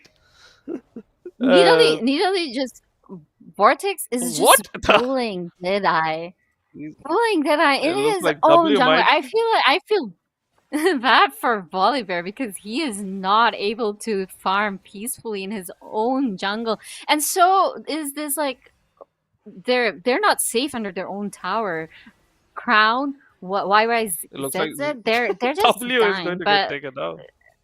they're We're also having being fun. punished for it. Like, We're yeah, having at fun. this It looks like point, the they're having fun. Sun is going to connect onto the Nidali. Jin opens up with the curtain call. Shots are going to get blocked by Wayne and the Lulu. The fourth shot Really not effective. The 4-shot finally connects onto the Nidali, but the damage isn't there. Silver Oh, Bolts is going to take down the Rel. Root is going to connect onto Copy. No, it's not. He blocks it with the Wind Wall, but the Hueslo is going to be enough for them to disengage for now and live to fight oh another man. day. I do not know how useful that is, but it is what it is, and They nobody cares. And Kakao Gaming is still not taking the dragon.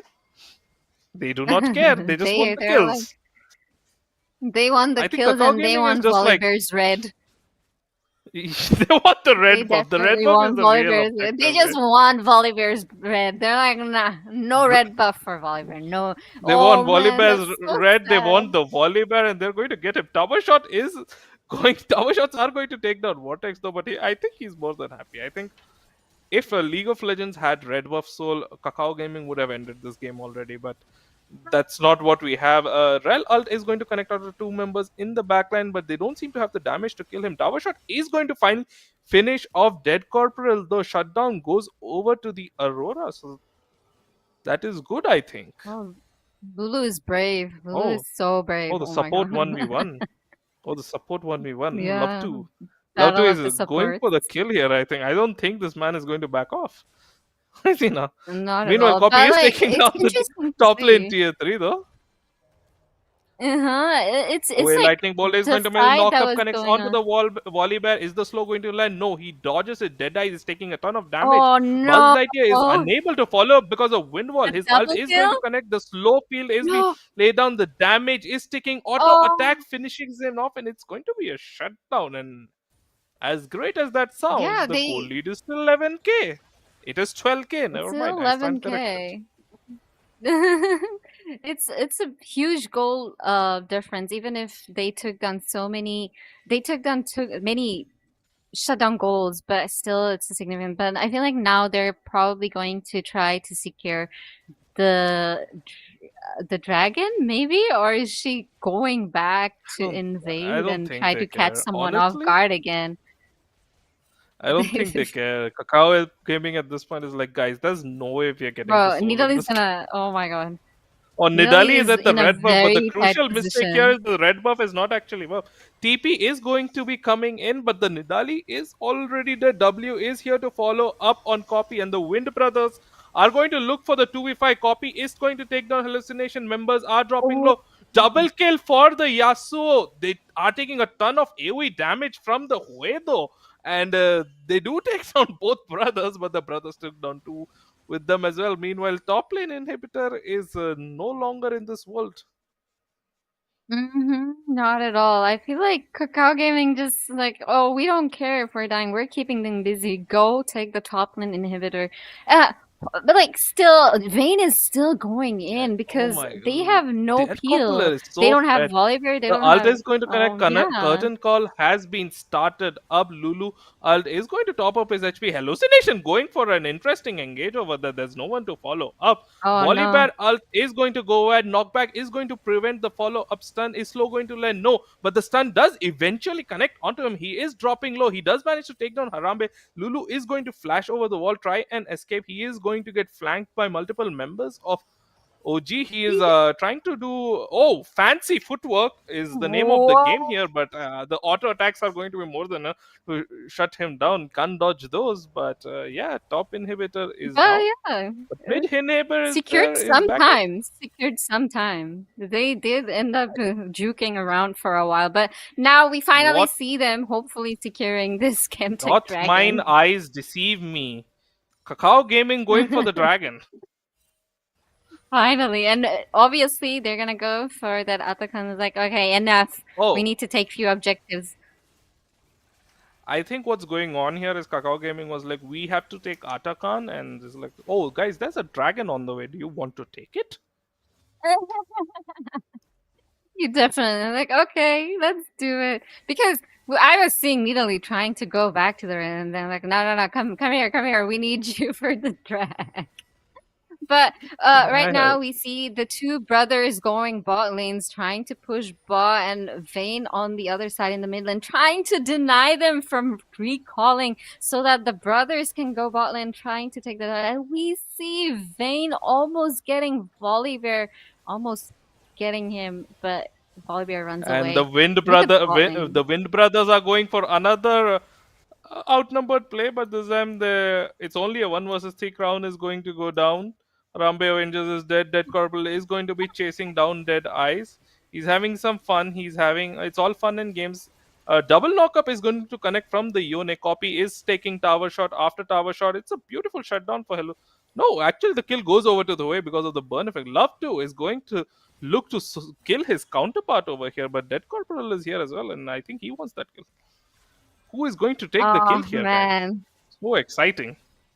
they are just Well- bullying OG at this point. I think.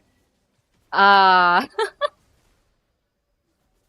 oh no, there you have it. OG Gaming. Oh, I think they just did not have the morals for game 4. Kakao Gaming bullying, securing that. Not yet. Maybe or Vayne is just too fed, man. What is this Lulu They have a doing? Lulu and a is Vayne. Yeah, Lulu is trying to get a kill. He's He's like, having I don't fun. want to end this. I don't want to end this game at 0 kills, guys. Please. To that I say, Love to, where is your death cap? Don't end the game. I want to kill. Oh, oh But- my! But They oh choose man, not look to at their, end. look I at their think. Nexus. Oh, they're tipping for the Baron. I think they want to make it. Kakao Gaming is looking for the clean end. I don't know why. That never seemed to be a concern up to this point. But yeah, this is a game, guys. We have triple inhibs down. Kakao Gaming chooses to recall and take the Baron. They're Big going to go base for is the clean end empty over at this here. point. They're like, wow, let's take the Baron before we end it. Let's just do it. I think they can just push this game, take the fight, force a fight in mid lane. It's definitely, if they are being able to, they're just memeing at this point, and like they're gonna take this fight. This is probably gonna be And the last fight. Last for breath is going to OG, connect and, onto Dead Eyes, and the consequences of that is the Yasuo is going to dash onto the Jin and kill him. And I cannot follow They're the rate of death at teleporting this point. from People are just here. instantly dying. Oyald is going to Man, connect that is crazy. onto the Yasuo. It did a whopping 20% of his HP bar. That's amazing. Looks like they're going to look for the fountain dive. They're going to find it. Yone is going to die though, and with that shutdown and There we ace, we have it. have Kakao Gaming closing out this series 3-0. All 3 games just complete domination by Kakao Gaming, honestly. Man, the last game they were completely trolling. I would say it was them having fun. Lulu just sidestepping her away. Nidalee just, I want another red. But there you guys have it. The upper bracket finals. Kakao Gaming securing their position in the grand finals 3-0, and they are going to the grand finals. I cannot wait to see them play in the grand final. Look at them tower diving. They are even not respecting them in their own spawn. My god, what a game. It was fun watching them play. Yeah, the Kakao Gaming is going to be the winner of the upper bracket final today. They are going to secure the spot in the finals, and that means that we are going to have a repeat of drumroll OG versus Revenants in the lower bracket finals. So those 2 teams are going to duke it out again to have a chance to face Kakao Gaming. It might be OG did beat Revenants last time, so maybe we have a repeat of this on Sunday in the grand finals, or Revenants with their, hopefully their main roster now available, might be able to secure the second spot again, and then I'm sorry, final spot again, and then try and maybe take down Kakao Gaming. But Kakao Gaming is honestly looking very dominant. And last time when OG faced Revenants, even though they were not playing with their main roster, I did see quite a few mistakes here and there, and I don't know if either of these teams are going to be able to face Kakao Gaming in the finals, given what we saw here today. Just Man, Kakao complete and utter Gaming, domination. the team members know where to be, how to show up, how to make up for the mistakes that they did. Like in game one, I saw them make few mistakes, but they did end up making up for it, owning up for it, and then recovering from it. And from there, they went from dominating all three of the games, which was crazy to see. Like game 2 and 3, they were completely dominating, punishing OG for any mistakes that they did. And it will be very, like, having them as an opponent would be really, really annoying, especially if you have an Italy constantly bullying you in your own jungler. Like, I would be annoyed if I was the jungler. I would not be annoyed. I would be crying. I would be in tears at one point. I was like, nah, I ain't doing this. I ain't dealing with this anymore. Yeah, I don't think Deadeyes was having a lot of fun this game, especially not on the red buff.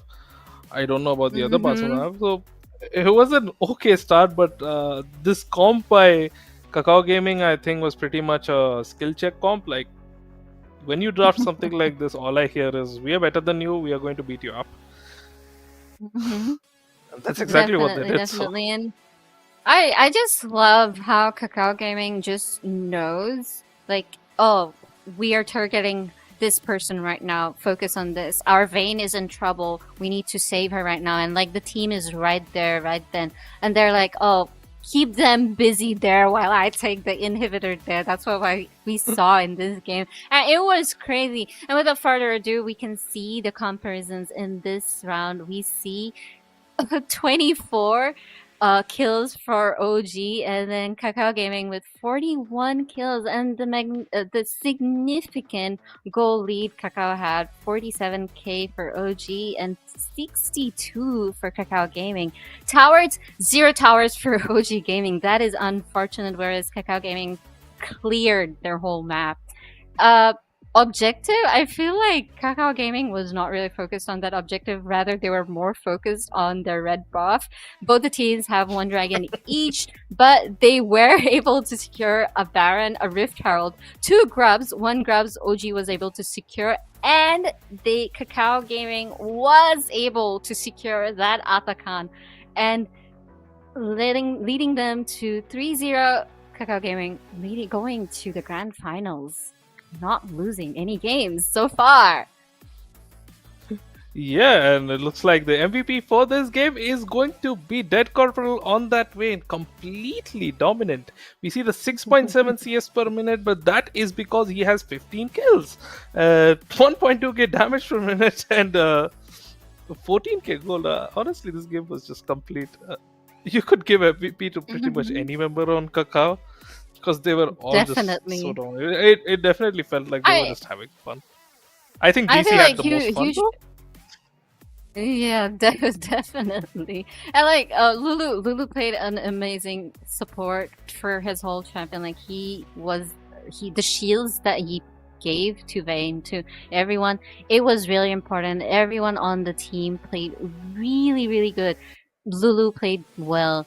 The Nidalee constantly bullying them, and the brothers taking down the bot lane at any time. Like, we don't care if you're under the tower. We're gonna destroy you. I don't care if I die in the process. We're just gonna take you down. We don't care. Yeah, the iconic TP in for the 1v5 brothers versus the world play. They did manage to actually make that 2-for-2, which is kind of crazy. But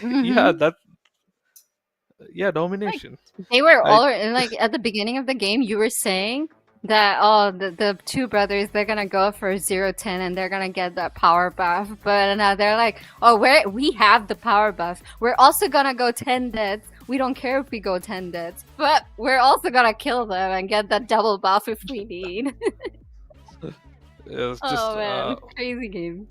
Uncontained aggression by Kakao Gaming, and OG is just completely folding, unable to form any form of defense against that. What can I say? The kills were there, the CS was there, CS leads were there, and the map control was definitely not there for OGs. Oh man, it was unfortunate for them. I personally feel really bad for the volleyball, like especially that one time he is under his own tower, and there are like 3 people surrounding him from 3 different ways. No escape at all. It was just so sad to see. I'm like tiny volley bear, and everybody else is big, trying to poach him down. That was just Yes, unfortunate tiny for volley OG bear. That's Gaming. tiny volley bear is one of That's the just sad. is. Yeah, he might not have been tiny in size, but in terms of the items in his bag, the bag was very tiny indeed. Definitely, Also, was, definitely. The also huge the goal. count of the red buff. It is unfortunate that the scoreboard doesn't show us how many red buffs each team got, because Oh I'm man, pretty sure. definitely. I'm so sure that Kakao don't- Gaming was leading on that. That is Because completely even when the dragon is up, unfortunate. they don't Mhm. care. They're like, we want to fight at red buff. Hallucination was like, I think level 5 for maybe 3 minutes in a row. He dies, he just respawns and comes back to the fight. Easy. I die again. I feel like the objective was the red buff this game. They just killed them there, and over here we see the brackets. Kakao Gaming securing their position in the grand finals, and tomorrow we will be seeing lower brackets. We will be seeing more of OG, but this time they will be up against Revenant.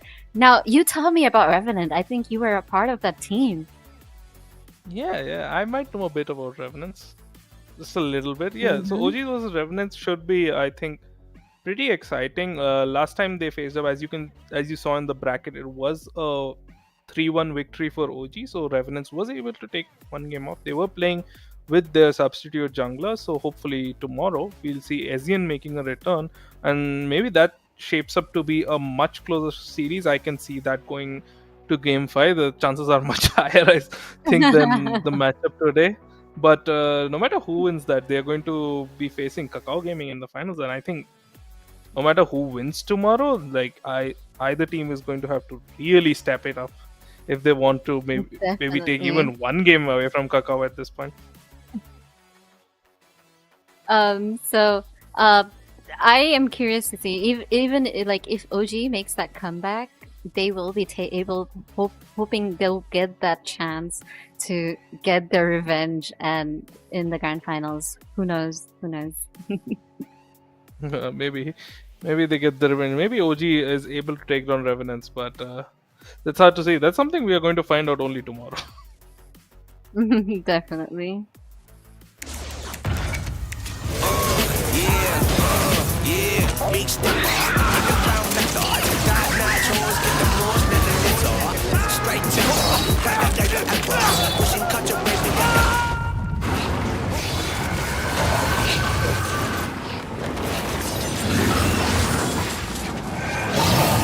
Reach your impossible with the AI-powered Legion Pro 7i, Lenovo Legion.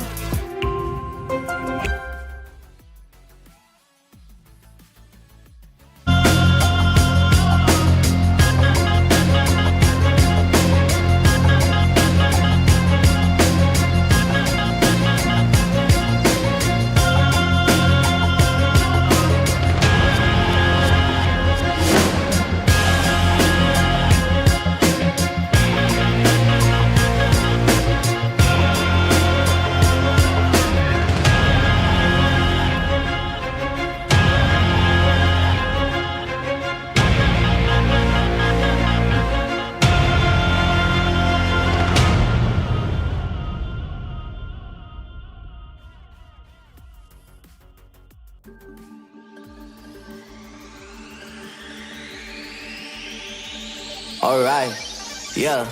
1, 2, 3, mic check, what's up? 2, 3 on my back, it's tug. Light years ahead, just call me Buzz. Hitting a shot in sync with the boys. I feel like Joel Embiid, the process, yeah, I trust. Accolades got them swallowing the words, cause I know that they doubted us. Touch her, touch, can't touch this. I know they throwing that dirt on my name. When I check on my tag, it be spotless. Look in the mirror and snap my fingers and point like you know you got this. Winning man, winning man, winning man, winning man, winning man. Who gon' stop this? No one. Give it all I got. I'm going to the top. I'm going in. Right on the way to the top. Right on the way to the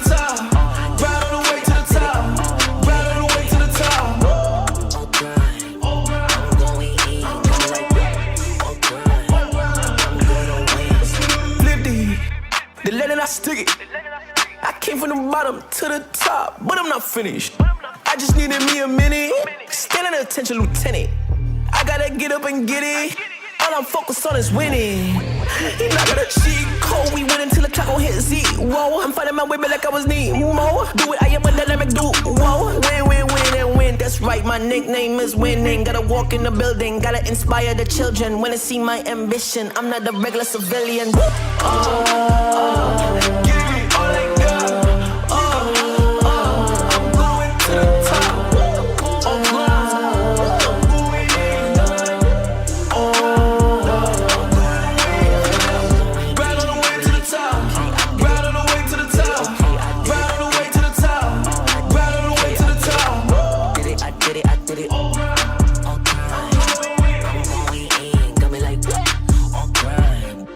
Gotta go up to the top, won't stop. I'm gonna be the man, yeah, I gotta cut a knot. Really haters really on me, tryna take my spot. But we go up, yeah, we never gon' drop.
Alright, yeah.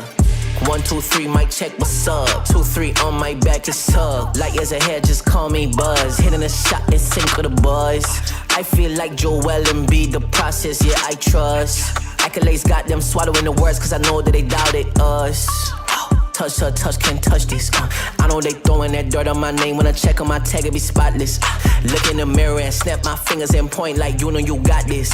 Winning man, winning man, winning man, winning man, winning man. Who gon' stop this? No one.